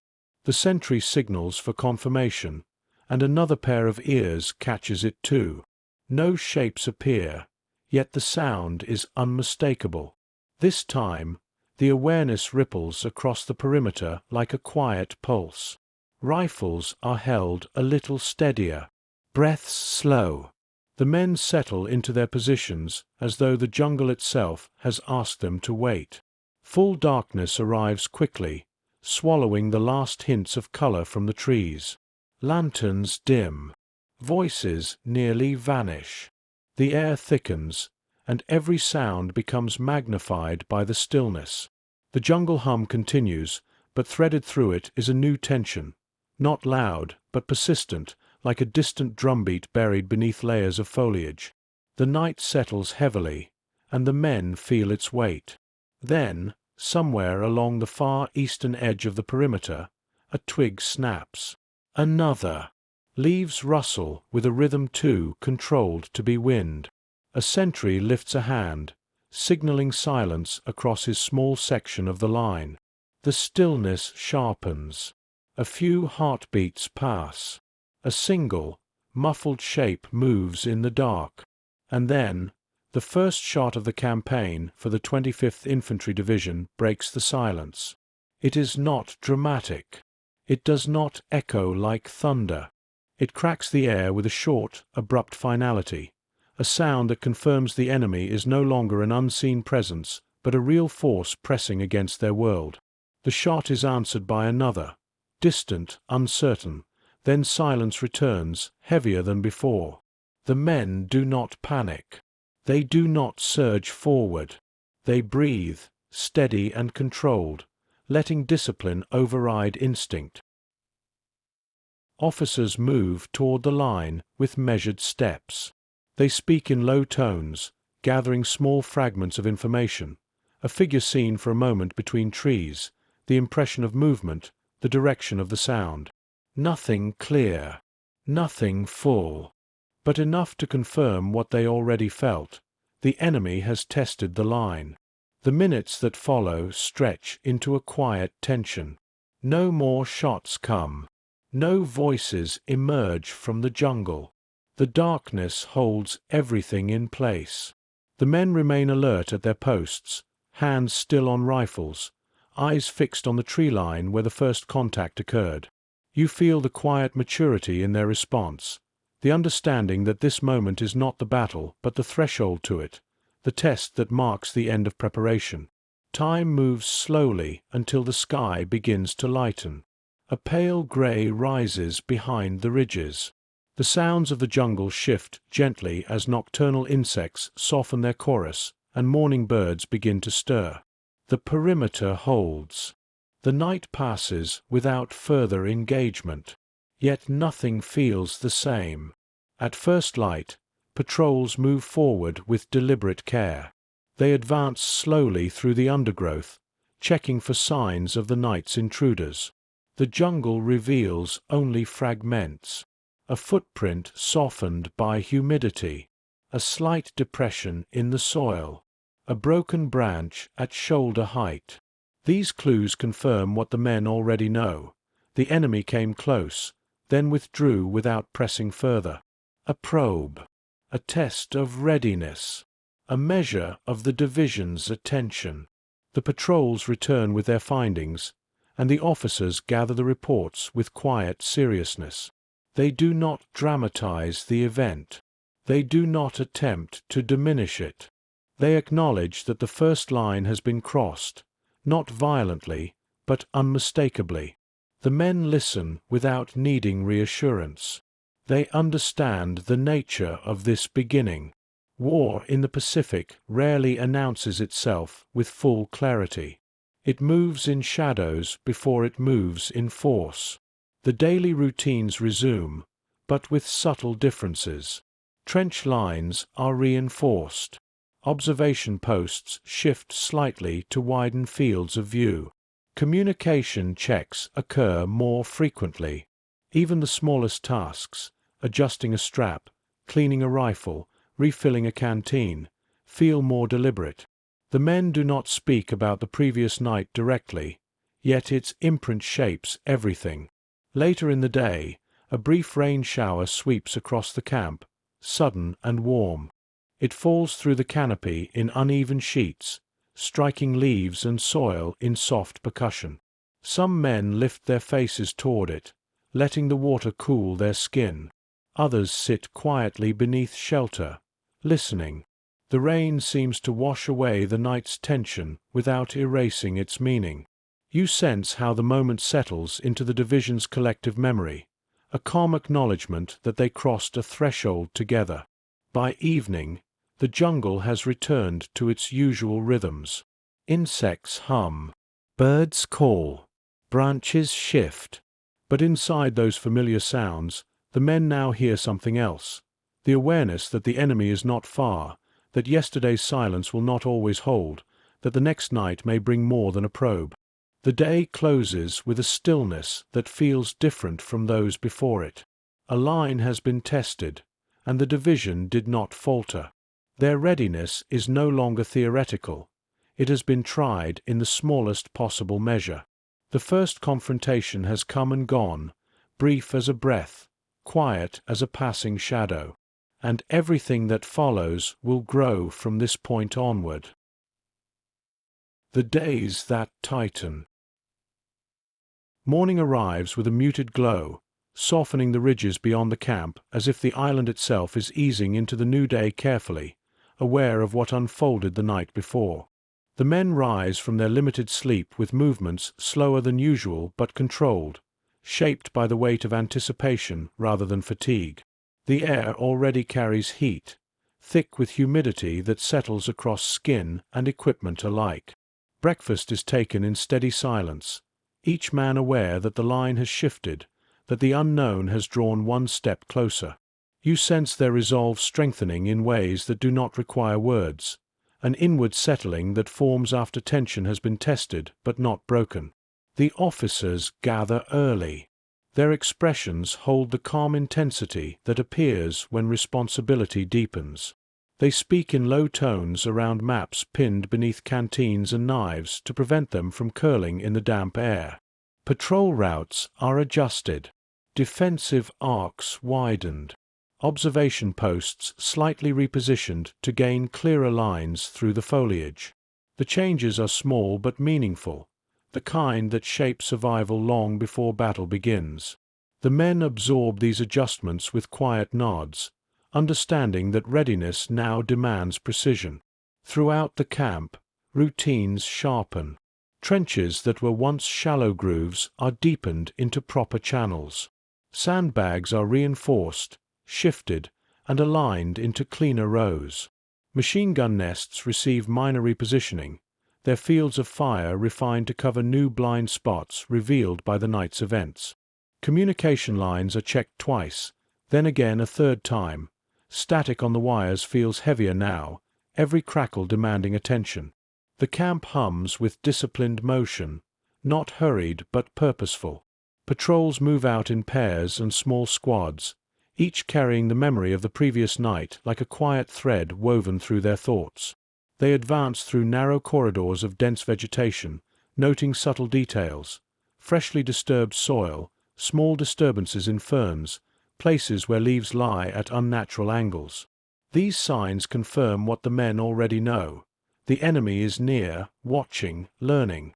The patrols return with steady composure, their reports concise but layered with the unspoken awareness that this was only the beginning. The jungle itself seems to tighten in response. Light filters through the trees in thinner, more fractured patterns. Shadows deepen even in midday. The sounds that once filled the landscape overlap in irregular rhythms, some fading quickly, others punctuated by moments of silence too sharp to ignore. The environment feels alive in ways the men cannot fully articulate. It does not threaten them directly. It presses inward, shifting its tone as if gauging their presence. Tasks that once felt routine take on new weight. Filling canteens requires attention to water purity. Cleaning weapons demands greater care as humidity works its way into metal seams. Simple movement across uneven ground becomes an exercise in discipline, each footfall placed with intention to reduce noise. The men speak quietly, conserving energy and awareness. Their faces show the strain of constant vigilance, but beneath that strain lies a focused steadiness that has grown day by day. In moments between tasks, reflections settle in. Some men recall the early days on Oahu when training still felt distant from real danger. Others think about the journey across the Pacific, the long hours on the ship, the vast stillness of the ocean. These memories feel different now, reshaped by the knowledge that their path has shifted from preparation to engagement. You feel the emotional shift becoming part of the atmosphere, not heavy enough to crush, but enough to ground every breath taken. Even the medical teams feel the change. They organize supplies with new precision, ensuring bandages, morphine, and disinfectants are ready at a moment's notice.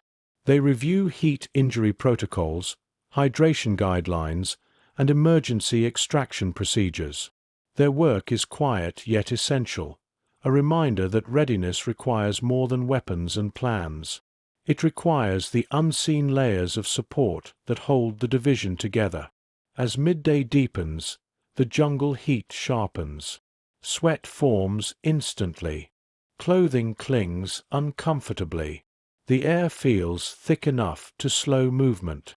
Yet the men press on with their tasks. They have already learned that the environment will not adjust for them. They must learn to operate within it, even as it drains strength with each passing hour. Occasionally, birds take sudden flight from treetops, bursting into the air with frantic energy. Each time, attention sharpens along the line. Soldiers turn their heads slightly, listening for sounds that might follow. Footsteps, voices, metal. Sometimes nothing comes. Sometimes there is only the echo of wings fading beyond the canopy. But each moment reinforces the sense that the jungle now carries messages in its smallest movements. By late afternoon, the atmosphere inside the camp becomes a blend of discipline and waiting. Men sit quietly polishing equipment. Some review small field notes. Others simply close their eyes for a moment, steadying their breath before the next task. A few share brief conversations, voices low, more to maintain connection than to exchange information. There is no panic, no restlessness, only a slow tightening of awareness, a shared acknowledgement that the campaign's next phase is approaching. As evening settles, the light softens across the treetops, and the air thickens with the sound of insects rising into their nightly chorus. Lanterns glow faintly within the camp, casting pale circles onto the ground. The men prepare for another night of vigilance. They know that the enemy may test the line again, perhaps with a probe, perhaps with silence. The uncertainty is constant, but no longer destabilizing. In these hours, the division's transformation becomes clear. The men are not the same as those who arrived from Oahu. Their posture, their silence, their patience, All carry the imprint of the land and the anticipation of conflict. You sense how these changes settle deeply, forming the core of the identity they will carry into whatever comes next. Night gathers around the camp. The air thickens. The jungle hum deepens. And the men of the 25th Infantry Division stand ready, not because they expect clarity, but because they have learned to hold their ground in the space between what has happened and what is still to come. The edges begin to fray. The deepening tension along the perimeter unfolds slowly at first, almost imperceptibly, as though the jungle is testing the division's resolve inch by inch. The days feel similar on the surface. The same thick heat, the same heavy canopy, the same hum of insects swirling above the camp, yet the tempo beneath them changes. Sounds that once blended into the natural rhythm of the island now carry subtle variations. A bird call ends too abruptly. Leaves rustle against no wind. Branches shift under weight that feels intentional. You sense this difference more in the atmosphere than in any single moment, the way uncertainty settles like a thin film across every thought. The men continue their tasks with steady discipline, but the weight of anticipation grows heavier. Equipment checks become more frequent. Patrols take longer to form and longer to return. Rifle stocks and metal barrels carry the warmth of constant handling. The men speak less, conserve energy more, and pay attention to the smaller sounds around them. Footsteps in mud, distant splashes in narrow streams, insects suddenly quiet where they had been loud the moment before. The first sign of increased pressure comes near midday. A patrol moving northwest of the main encampment hears movement trailing them at a distance. It is subtle, but persistent, a controlled rustling that remains just beyond sight. When the squad adjusts its pace to test the rhythm, the movement matches it. They pause, and the jungle stills. They resume, and the sound resumes too. No shapes emerge. No voices carry through the trees. Only the sense of being shadowed, measured by unseen eyes. When the patrol returns to camp, their report adds to a growing collection of similar observations. Footprints found near a stream, more defined than the ones spotted earlier. Freshly cut vegetation indicating a narrow passage. A faint depression in the ground that suggests a prone position once held there. Officers gather the details and begin to map them, small pieces forming a pattern. The enemy is tightening the distance. The second signal arrives that same evening. As dusk settles, turning the canopy into a lattice of shadow and diminishing light, a single shot rings out from the far ridge. It snaps across the air, quick and sharp, not aimed at anyone but unmistakably intentional. A test. A reminder. A declaration of proximity. The men hold their positions with steady breaths, their training carrying them through the moment. No one returns fire. They wait, poised in disciplined silence, the jungle absorbing the sound like a stone sinking into deep water. But the sound does not fade entirely. It echoes quietly through the men's thoughts long after the moment passes. Night comes with unease threaded through its darkness. Lanterns are kept dim. Footsteps soften. Radios crackle with brief transmissions before falling silent again. The heat does not lift, and the air feels heavy enough to press against shoulders. The men rest in shifts, though true rest eludes many. You feel how the night shapes itself around their anticipation, gently but firmly, like a hand pressing against a drumhead. The next morning brings a new development. As a patrol moves through a narrow gully west of camp, the silence breaks with a sudden snapping of branches. A figure is glimpsed, not clearly, only a fleeting shape disappearing behind a fold of terrain. Then another. A few shots crack from deeper in the jungle, fired from a distance too great to identify their source. The patrols do not engage recklessly. They hold position, assess, and withdraw with deliberate steps.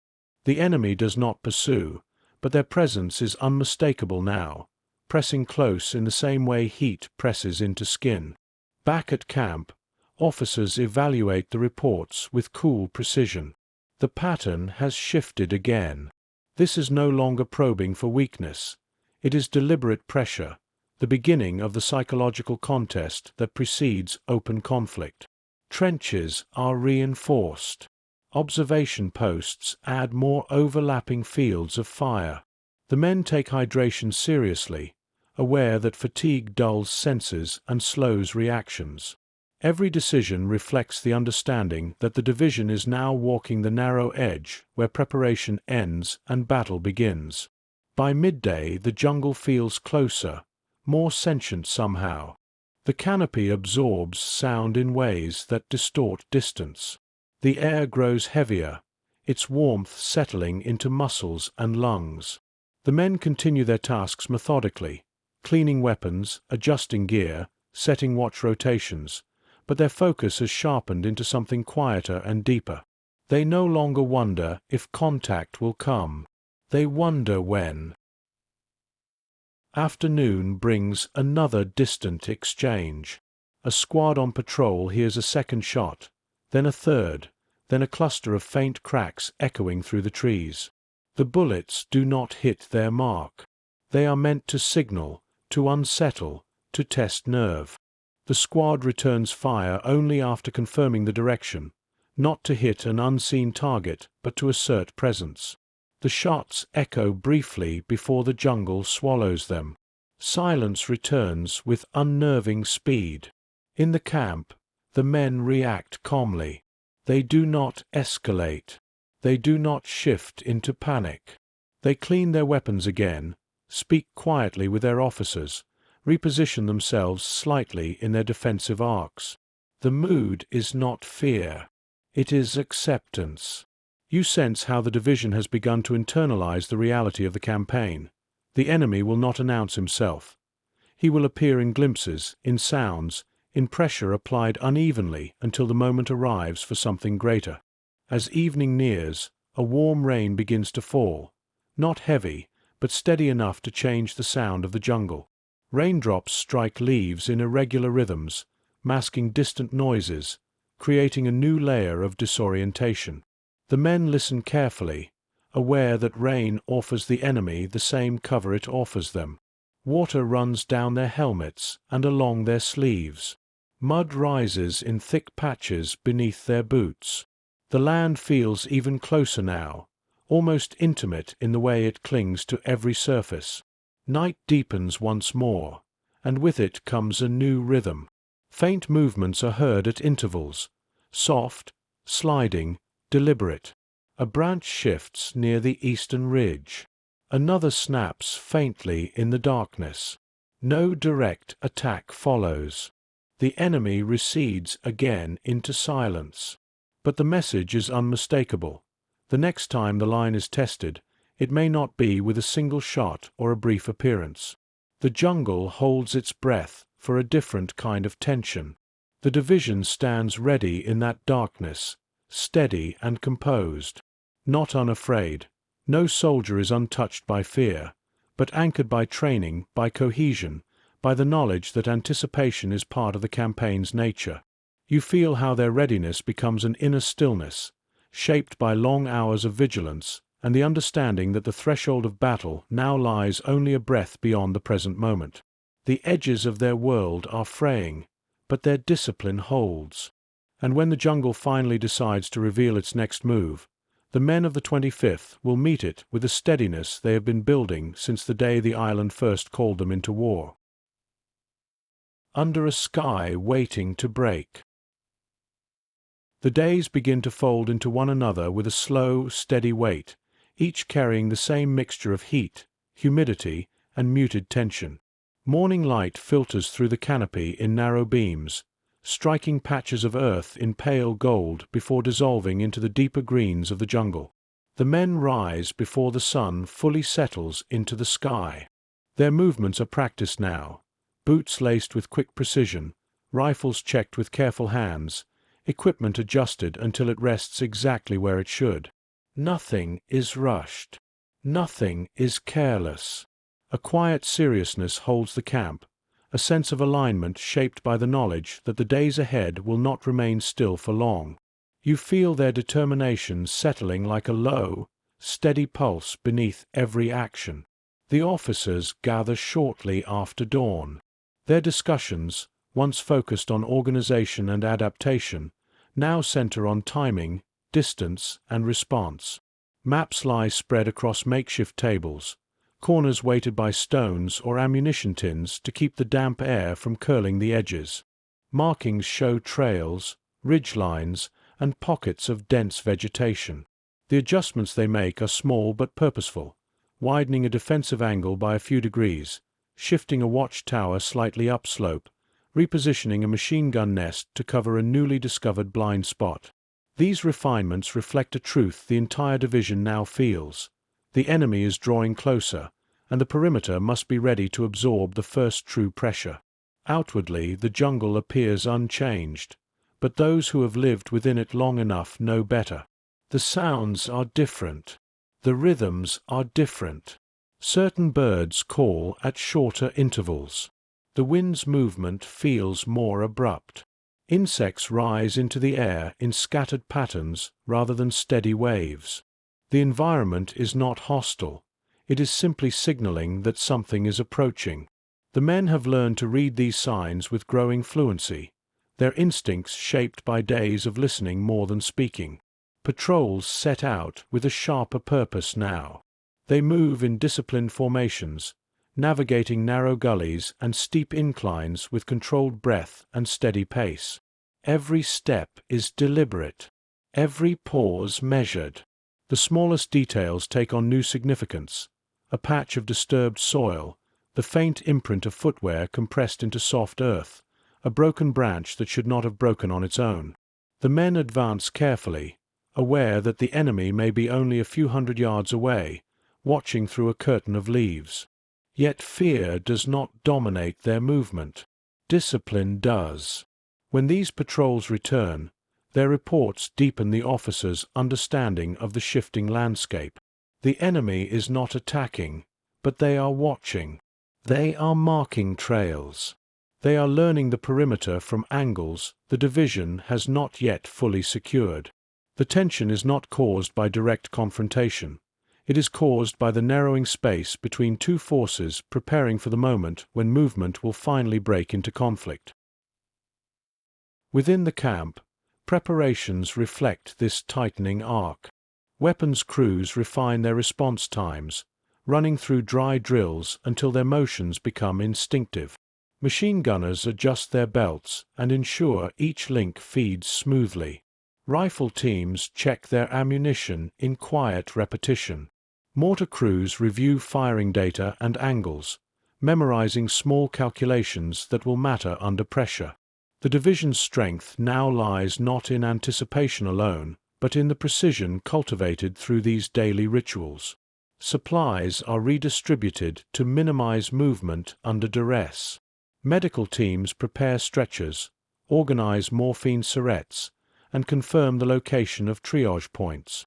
Communication units review contingency channels, ensuring that even if the jungle swallows one line of contact, another can surface quickly. In each tent, small clusters of men speak softly about tactics, water discipline, or the shape of the terrain. Their conversations are practical, steady, grounded. They know the value of conserving energy, both physical and mental, for what lies ahead. The psychological shift is subtle but unmistakable. The men's thoughts drift less toward home and more toward the immediacy of the environment. Letters are still written, but in shorter bursts. Meals are eaten with attention rather than conversation. Even moments of rest carry a certain heaviness, as though the mind refuses to release its hold on the terrain outside the perimeter. You sense how this transition shapes the camp's atmosphere, not in fear, but in focus, the narrowing of attention toward what must be done rather than what might happen. As afternoon heat settles, the sky above the canopy shifts in tone. Clouds gather in slow, heavy formations, dimming the light and casting deeper shadows across the camp. The air thickens further, carrying the metallic scent that sometimes precedes rain. The men notice this change too. They adjust their routines without being told, covering equipment, securing tents, reviewing the positions that might be affected by slick ground or shifting visibility. They have learned that weather here does not simply arrive. It complicates, obscures, challenges. When the rain finally comes, it falls in short, intense bursts. Sheets of water strike the leaves with a rhythmic force that drowns out distant sounds.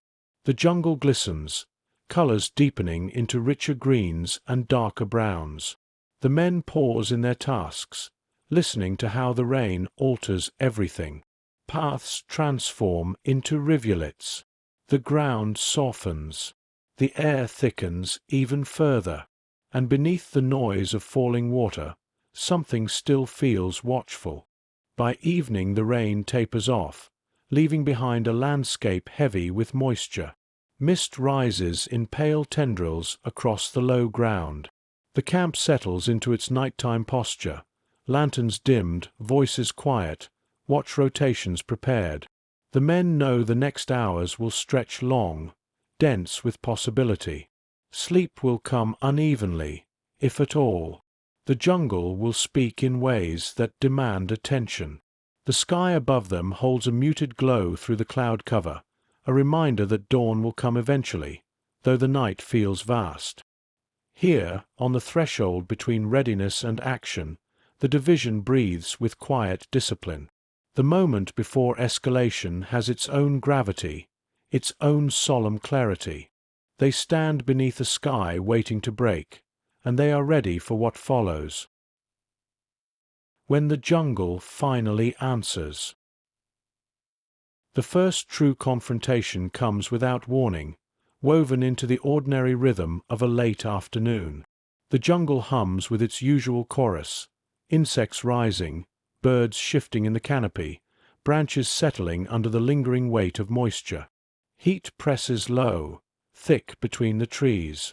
The perimeter holds its quiet line, watch rotation steady, men moving with a slow, deliberate caution that the environment demands.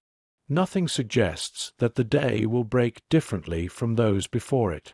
And yet, beneath the familiar sounds, something else begins to vibrate, a tension subtle enough to miss unless one has been living in the jungle long enough to feel its smallest changes. You sense it gather like static just before a storm. It begins with a rustle that doesn't fit the pattern. A short burst of movement too sharp to be wind, too controlled to be animal. A sentry lifts his head, listening, waiting. The sound returns, soft, close, deliberate. The signal passes quietly between nearby posts. Shoulders tighten. Breath steadies. Every man along that stretch of the perimeter becomes still. Then the silence fractures. A single shot rips through the dense air, the sound brief and contained by the foliage, absorbed almost instantly by the green world around it. For a heartbeat, no one moves, not out of hesitation, but out of discipline. The men wait for certainty, for direction, for the shape of the moment to reveal itself. Officers signal for restraint, their commands low and measured. Discipline holds. It lasts only seconds. A second shot answers from deeper in the jungle, sharper and closer. Leaves tremble with the vibration. Branches snap. Shapes move between the trees. Glimpses, nothing more. The perimeter tenses without collapsing into chaos. The men ground themselves in training, in breath, in the quiet resolve forged through weeks of preparation. And then the firefight begins in earnest, short bursts of sound echoing against the canopy, close but scattered, like rain striking metal. Visibility collapses instantly. The trees, the vines, the low ferns, all merge into a shifting tapestry where anything might conceal movement. The enemy moves with practiced familiarity, keeping just out of sight, pressing, withdrawing, circling. The men respond with controlled bursts, not wildfire. Their focus narrows to sound, direction, instinct. No one sees a clear target. No one sees a clear threat. The jungle swallows everything before it can fully form. For many, this is the first moment the war becomes real. Not in the abstract sense of deployment or preparation, but in the visceral truth of uncertainty, of firing at angles rather than figures, of hearing bullets crack against trees, of feeling adrenaline pulse in sharp, controlled waves. You feel the weight of this shift, the way realization settles into the men's posture, how their breath deepens, how their focus sharpens into something beyond training. The exchange lasts less than 2 minutes. A short volley, a flanking rustle, a burst of fire from the ridge, a final crack of sound from the far left. Then, nothing. The jungle closes in again, falling abruptly silent except for the distant hum of insects reclaiming the air. The enemy fades into the foliage with the same invisibility in which they approached. There is no pursuit, no chase, only the quiet acknowledgement that contact has been made, that the line has truly been met. Officers call for steadiness. No unnecessary movement. No assumptions.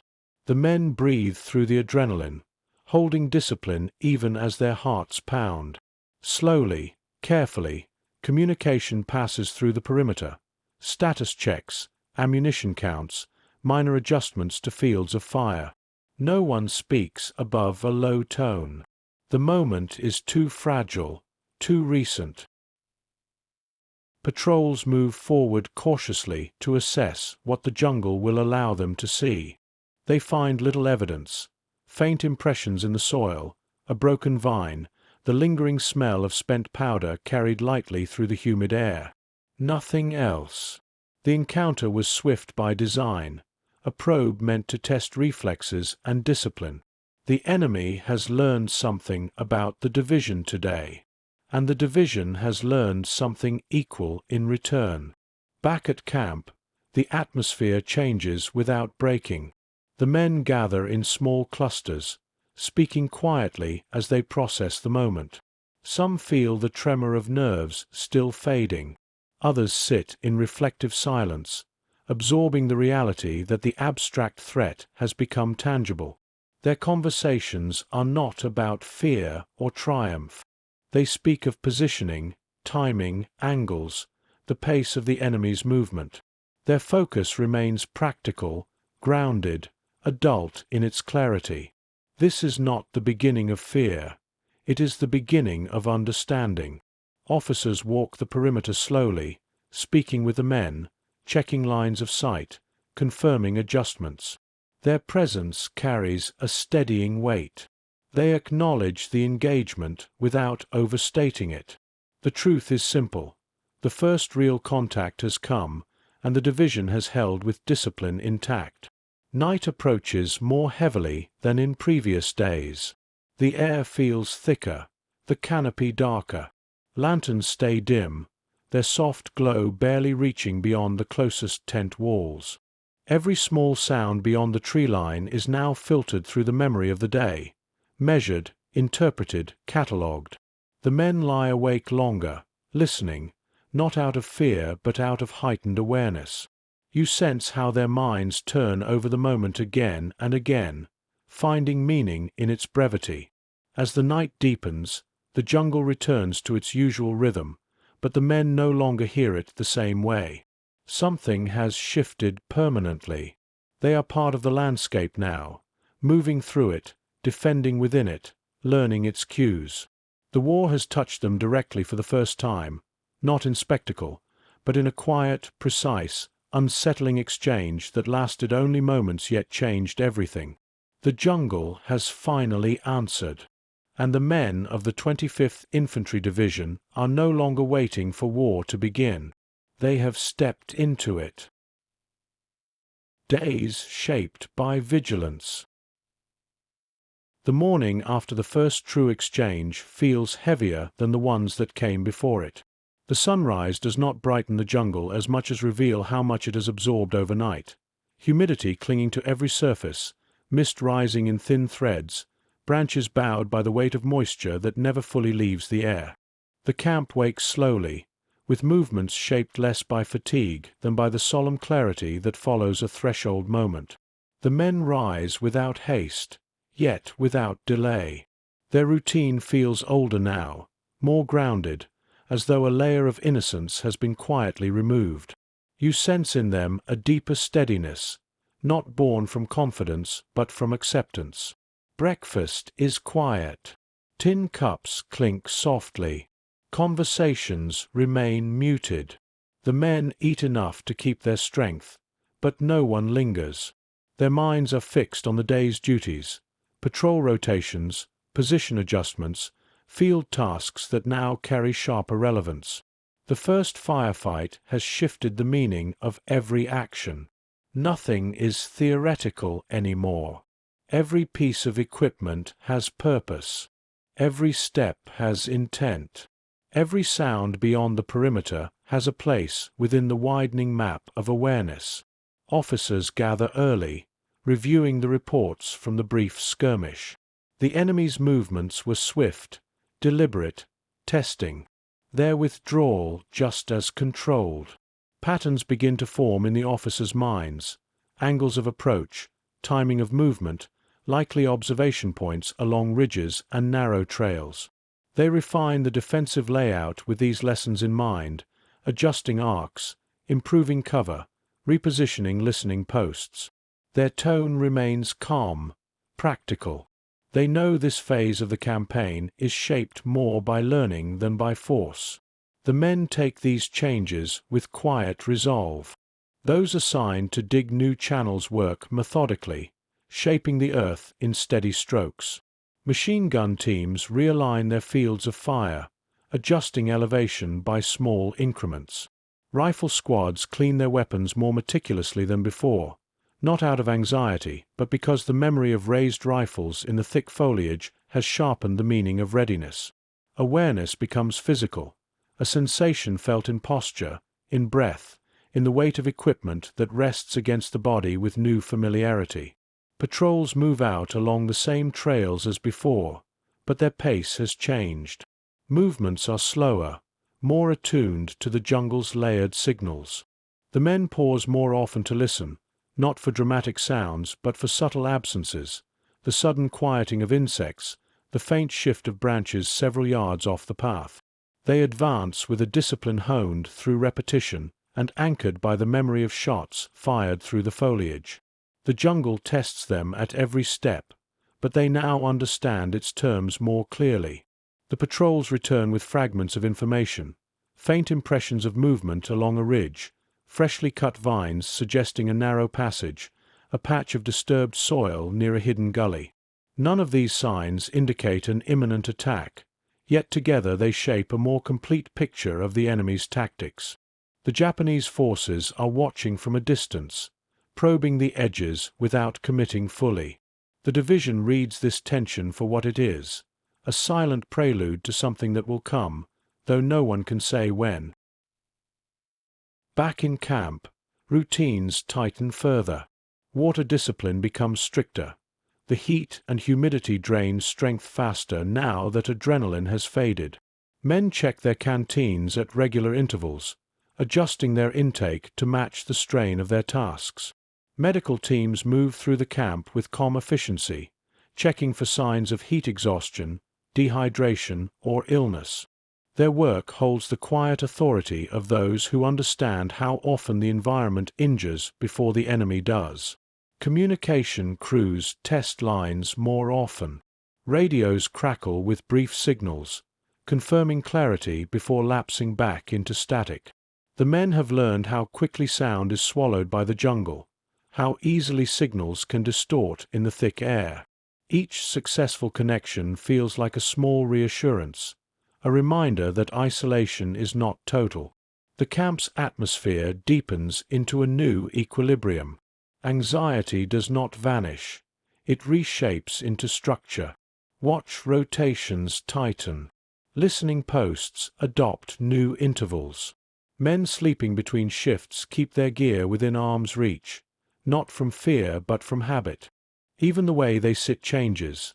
Backs straighter, attention drifting often toward the tree line even during moments of rest. You feel how their awareness now rests both inside and outside the camp, as though part of their concentration has permanently extended into the jungle. The officers sense this shift too. They walk the perimeter more frequently, speak to men in low tones, ensure that discipline does not harden into strain. They remind their units that vigilance cannot replace judgment. They encourage pacing, hydration, controlled breath. Their presence becomes a stabilizing force, not through authority but through steadiness. By late afternoon, the sunlight filters through the canopy in narrow shafts that catch the drifting moisture in the air. The jungle glows faintly in patches, but the deeper layers remain shadowed, shifting subtly with the breeze. The men have learned not to trust these visual contrasts. Movement hides easily in the transitions between light and shadow. They rely more on sound, on instinct, on the collective rhythm formed by weeks of acclimation. Evening approaches with a slower descent. Clouds gather over the canopy, dimming the sky before the sun fully drops. The air cools slightly, though not enough to bring relief. Watch posts settle into their nighttime routine. Lanterns glow faintly behind covered flaps. Men speak in soft tones, preparing for a long stretch of listening. Sleep comes in brief, uneasy cycles, shaped by the memory of the first firefight and the knowledge that the next one may come with less warning. The jungle's nighttime chorus rises again, layered and dense. It no longer sounds chaotic to the men. They have learned to find patterns within it, to identify where the rhythm shifts, where silence hides meaning. This awareness is not fear, it is skill earned through endurance. The day closes with a kind of grounded resolve. The men of the 25th understand that each day now shapes the next, that vigilance is not merely a posture but a way of moving through the world. They stand inside this new rhythm with calm determination, aware that what they learn here will define every encounter that follows. The jungle has not attacked again, but it has not relaxed either. It holds its breath with them, waiting for what the next day will bring. Learning the rhythm of contact. Pressure returns in fragments, never announcing itself fully but appearing in small, sharp moments that test the division's composure. At first it comes as a distant crack of sound, too sharp to be natural, too soft to confirm direction. Then as short bursts of movement brushing through ferns just beyond sight. The enemy does not press with force. They press with presence, drifting around the perimeter like a tide that advances in cautious increments. The men adapt, their awareness spreading beyond the edges of the camp like an unseen net. You feel how this heightened alertness becomes part of their breathing, slow and steady, a practiced readiness drawn from long days of waiting. The first skirmish of this phase unfolds just after dawn. A patrol moving through a narrow ravine hears rustling on the ridge above. They halt. The sound stills, then returns with a faint metallic click. Before the squad can reposition, 2 shots strike the soil near their lead scout, sending dirt upward in a small, abrupt burst. The men fall into cover instinctively, rifles angled toward the crest. But the enemy is already retreating, slipping back into the foliage with practiced speed. The engagement lasts only moments, leaving behind the sharp scent of disturbed vegetation and the echo of fading footsteps. No chase follows. The patrol regroups, notes the angle, marks the terrain, and returns to camp with measured precision. Officers study the report with calm intensity. They spread maps across a dry patch of earth, marking potential vantage points along the ridge. Patterns begin to emerge, areas the enemy seems to favor, paths they avoid, distances they maintain. This learning is not academic. It is survival. The jungle does not allow clarity, but it offers fragments, and the officers gather each one carefully, assembling a picture from incomplete pieces. By midday, another sign appears. A listening post positioned near a shallow gully hears a quiet series of footfalls, distinct, measured, stopping whenever the sentries shift their posture. The men hold their breath, rifles steady. Shadows move between roots and branches, only faint glimpses but enough to confirm intent. The sentries wait for orders, and when none come, they maintain their silence. The figures retreat without attacking, leaving only the faintest disturbance in the undergrowth. These small probes test patience more than courage, shaping the men's discipline into something deeper than instinct. Later that same afternoon, an ambush forms, but dissolves before it can fully take shape. A patrol moving through sloped terrain senses movement behind a thicket. The leader signals for a halt. 2 seconds of stillness pass. Then a series of shots bursts from the foliage, scattered and imprecise, striking tree trunks and slicing through low leaves. The squad responds with controlled fire, aiming not at visible targets, but at angles refined through repeated drills. After several exchanges, the enemy withdraws quickly, leaving behind only silence and the faint smell of gunpowder in the humid air. The patrol returns without casualties, but the encounter deepens the division's understanding. The Japanese forces are not probing blindly. They are learning as well, testing distances, evaluating response times, gauging confidence. The division absorbs this realization without alarm. War in the Pacific rarely reveals itself all at once. It unfurls in steps, each one teaching both sides something they did not know the day before. Within the camp, adjustments follow naturally. Trenches are extended along subtle curves that improve sight lines. Firing slits are widened in places where thick vines once blocked visibility. Engineers reinforce vulnerable slopes with sandbags and wooden planks. Communication units lengthen wiring through alternative paths to prevent isolation if a line is cut. The camp does not expand. It becomes denser, more resilient. The men adapt mentally as well. Their conversations shift from speculation to shared experience, discussing angles of fire, the sound of enemy boots on soft earth, the rhythm of shots echoing under the canopy. They speak quietly, rarely raising their voices, not out of fear but because the jungle feels like it listens closely. Even laughter softens, as though echoing too loudly might carry farther than intended. Exhaustion shows in small ways. Slower blinks, heavier shoulders, the way men sit with their rifles resting across their knees as if the weight steadies them. But beneath the fatigue lies something steadier, a hardened patience shaped by continuous pressure. You sense how their resilience has shifted beneath the surface. They no longer wait for clarity. They wait for opportunity. Night arrives with a deeper shade of tension. The sounds of the jungle rise sharply, thickening into a layered chorus that conceals as much as it reveals. Watch rotations double in frequency. Men lean into their listening posts, studying the rhythm of insects and the faster pulse of birds. Every break in the natural order becomes a signal. Every lingering silence becomes a question. In the darkest hours, faint movements stir near the northern perimeter. A low rustle, a snapped twig, then another. The men hold their positions, rifles steady. An officer, moving quietly between posts, signals caution with a slow gesture. The night holds its breath. No attack comes. The sounds fade. Yet the impression remains. Someone was there, close enough to measure the division's vigilance, far enough to disappear without trace. Sleep becomes scarce. Men rest in short intervals, boots still on, weapons within reach. Dreams blur with the memory of rustling leaves and shifting shadows.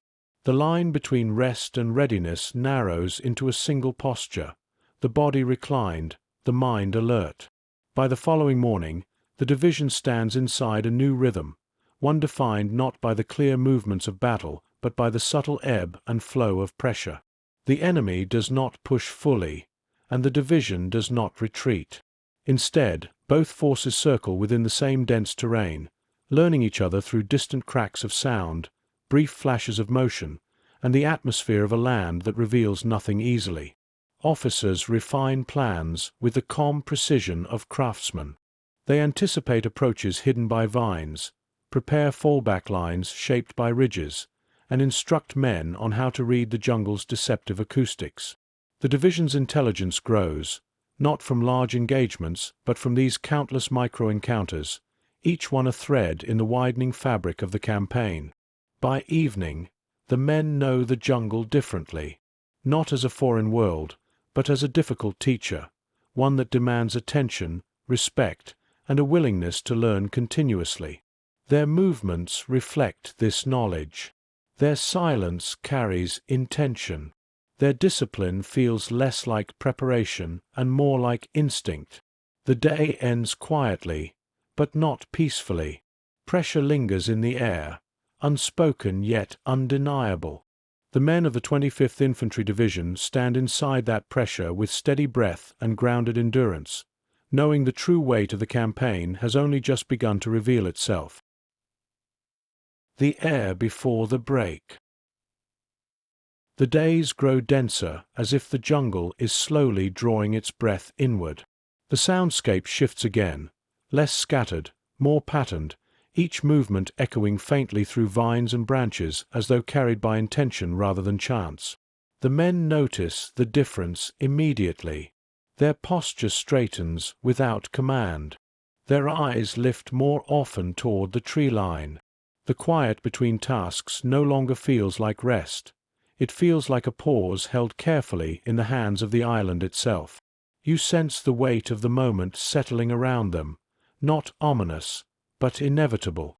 Morning arrives heavy and slow. Light filters through the canopy in muted layers, failing to brighten the camp the way it once did. Mist hangs close to the ground, softening the edges of every object it touches. The air tastes faintly metallic, a hint of change carried on humidity that refuses to break. Breakfast is taken without conversation. Tin utensils scrape softly against mess kits. Boots shift in the mud with controlled rhythm. No one needs to speak to understand that something is different today. Officers gather early, their meeting quiet but urgent. They review maps that have grown crowded with markings, arrows indicating likely approach routes, circles where small engagements have taken place, lines representing shifting perimeters. Patrol reports confirm what instinct has already told them. Enemy movement is growing more coordinated. No longer scattered probes or opportunistic ambushes, but strategic patterns that suggest preparation for a larger strike. The officers speak in low tones, adjusting defensive angles, repositioning machine gun nests to higher ground, expanding arcs of fire across narrow gullies. Every decision is deliberate. Every shift reflects a deepening understanding of the terrain and the opponent who moves through it. The men receive these adjustments with calm steadiness. They have been expecting this escalation, and their bodies reflect that readiness long before their minds fully articulate it. Across the camp, preparations unfold with the quiet efficiency of a unit shaped by continuous pressure. Weapons are checked twice, then a third time. Ammunition is redistributed. Water cans are filled. Extra bandages are packed into small pouches. Nothing is rushed. Nothing is frantic. The movements of the men echo one another with practiced rhythm, like a single organism preparing for the change in weather before any cloud appears. The jungle itself feels closer. Shadows linger longer beneath the trees. Light fails to stretch as far across the soil. Even the wind moves differently, short bursts of motion that shift branches but leave the air stagnant at the ground level. Birds call in irregular intervals, breaking their usual patterns. These signs, subtle to anyone else, carry meaning for those who have lived inside the canopy for weeks. The environment is responding to an approaching pressure that has not yet revealed its full shape. Around midday, distant sounds confirm the shift. Faint chopping noises echo through the hills, too rhythmic to be accidental, too deliberate to ignore. Someone is clearing a path, shaping ground for movement. The men pause in their tasks, listening, understanding the implication without needing explanation. The enemy is preparing space for something larger. The officers note the direction and send patrols to observe from a distance, but instruct them not to engage. Information now holds as much value as readiness. Patrols move out carefully, their steps quiet against the damp soil. They navigate narrow ravines and climb low ridges to gain clearer vantage points. From these elevated positions, they observe subtle but undeniable signs. Small groups of enemy soldiers relocating equipment, footprints forming repeated patterns, smoke rising in disciplined columns from deep positions within the jungle. None of these signal immediate attack, but all point toward gathering momentum. The patrols return with their reports, and the officers absorb them with silent confirmation. The timeline has shortened. What had been theoretical is now forming in the thickets beyond sight. In camp, the men respond without ceremony. Trenches are deepened, observation posts reinforced, listening stations expanded. Even the medical teams adjust their layouts, preparing triage points with calm precision. The scale of these tasks does not suggest panic. Instead, it reflects a clear-eyed understanding that the environment is shifting toward a phase where decisions will matter more and mistakes will weigh heavier. Afternoon settles with oppressive heat. The air barely moves. Sweat clings to every surface like an additional layer of clothing. The men work through it without complaint, their focus narrowing on the tasks before them. Even small conversations are muted, spoken with glances toward the tree line, as if every word should conserve energy for what lies ahead. The jungle grows quiet in strange intervals, short bursts of silence that feel carved out of the day, moments where even the insects seem to pause. These breaks unsettle the senses not because they are frightening, but because they do not belong to the usual rhythm of the island. The men feel them, recognize them, and adjust their posture subtly each time. By evening, heavy clouds gather at the horizon, though no rain falls. The sky dims faster than expected, the light swallowed prematurely by the canopy. The camp transitions into nighttime discipline with heightened care. Lanterns are dimmed to their lowest glows. Patrols take their positions with deliberate steps.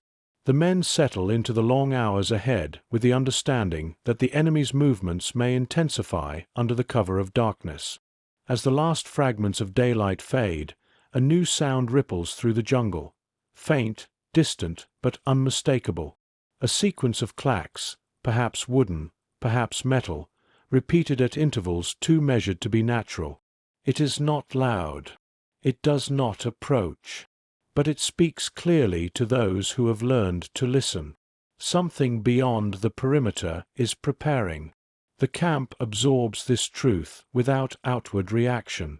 Breath steadies. Hands calm. The men hold their ground with a patience forged through days of tension and nights of shallow sleep. You feel the unity in their silence, not born from bravado, but from the shared understanding that the threshold is near. Night settles fully, dense and absolute.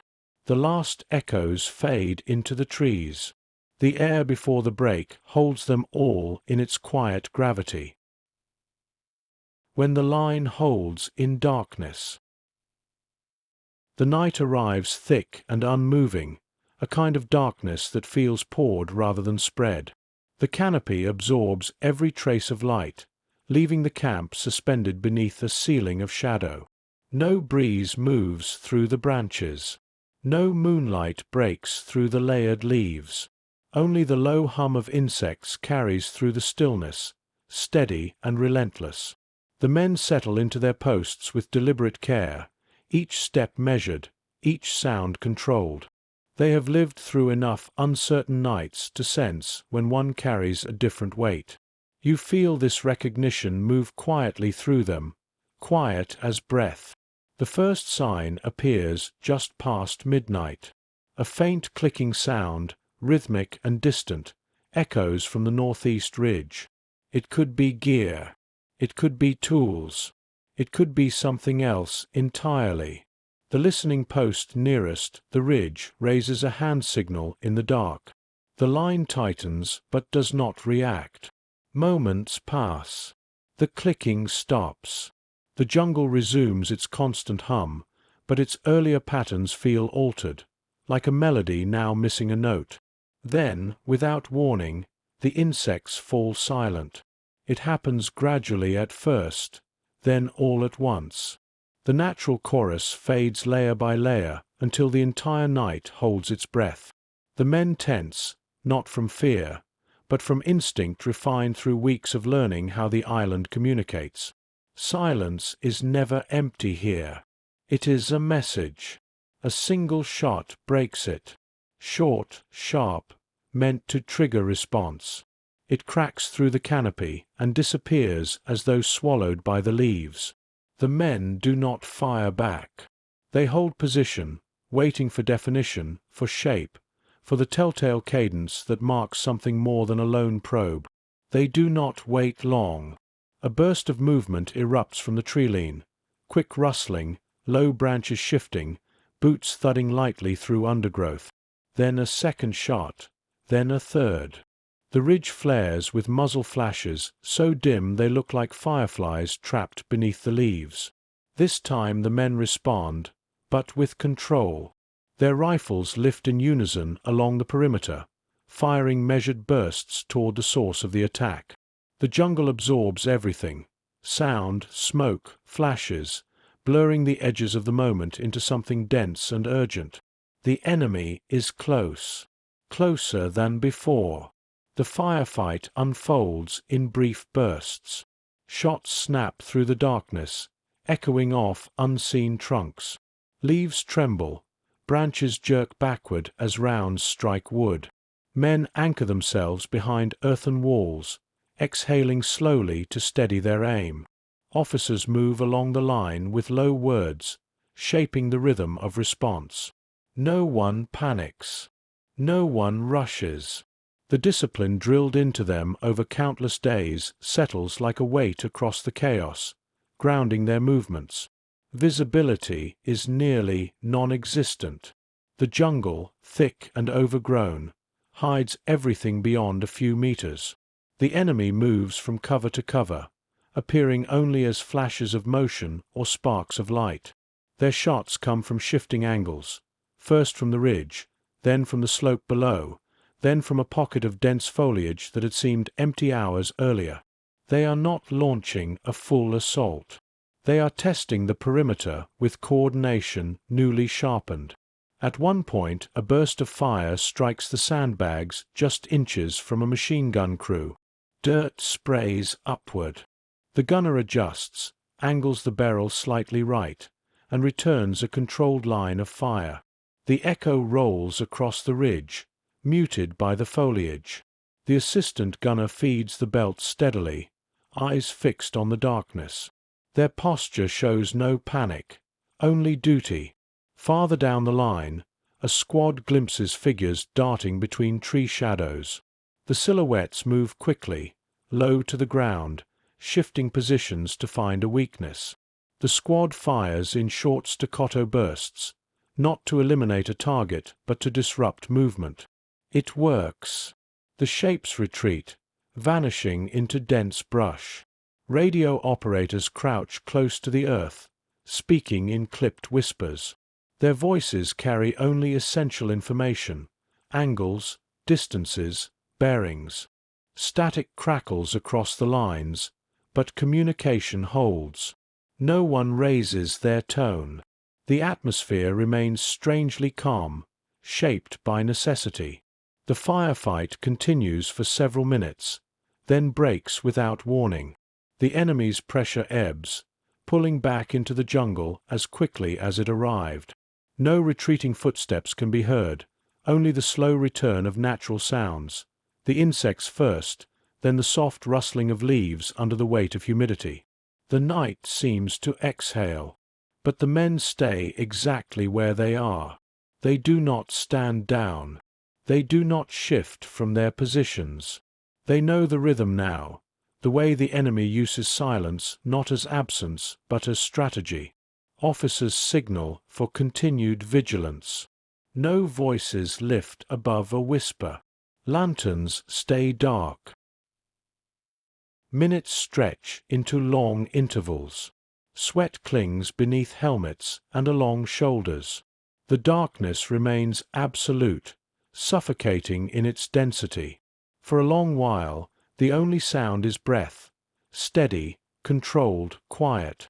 You feel how the men carry their tension without letting it break them, how the hours of pressure have forged a kind of interior stillness. Eventually, distant movement stirs again, farther away this time, less coordinated, more like a withdrawal than a repositioning. Branches shift lightly. Leaves brush against one another. It fades quickly. Whether the enemy has retreated fully or moved along the ridge to search for another angle, no one can say. What matters is that the line held. Officers walk the perimeter before dawn, checking on each position, speaking softly to the squads, assessing ammunition, verifying that no gaps were formed. They offer calm words, brief nods, small gestures meant to reinforce steadiness rather than celebration. The men respond in kind. Fatigue lines their faces, but there is no sharp fear in their eyes, only clarity. When the sun finally rises, it filters through the canopy in scattered beams, illuminating a camp that has not slept but has endured. The ground remains damp, the air thick, the trenches marked by the night's activity. But the division stands with its posture unbroken. Breakfast is taken quietly, each man processing the night's events in his own measured way. Conversations revolve around angles, distances, and the cadence of shots, practical details, stripped of emotion. No one speaks of triumph, only of readiness. The jungle does not reveal what comes next. It rarely does. But the men understand something essential now. The enemy is capable, coordinated, patient. And so are they. The night tested the perimeter. The men of the 25th Infantry Division held their ground in darkness, steady as the earth itself. Aftermath. What the jungle keeps. Dawn rises slowly over the island, as if the light itself is tired from the strain of the night before. The canopy accepts the sun in thin fragments, letting only scattered beams slip through before folding them into the green below. The camp stirs in low, muted motions. No one moves quickly. No one speaks loudly. The night has left a trace on every face, not fear, not shock, but the quiet imprint of having stood inside something heavy and walked out the other side with discipline intact. You watch the morning take shape around them, the way breath steadies after long-held tension, the way shoulders settle as the first rays warm the damp earth. The men do not speak of victory.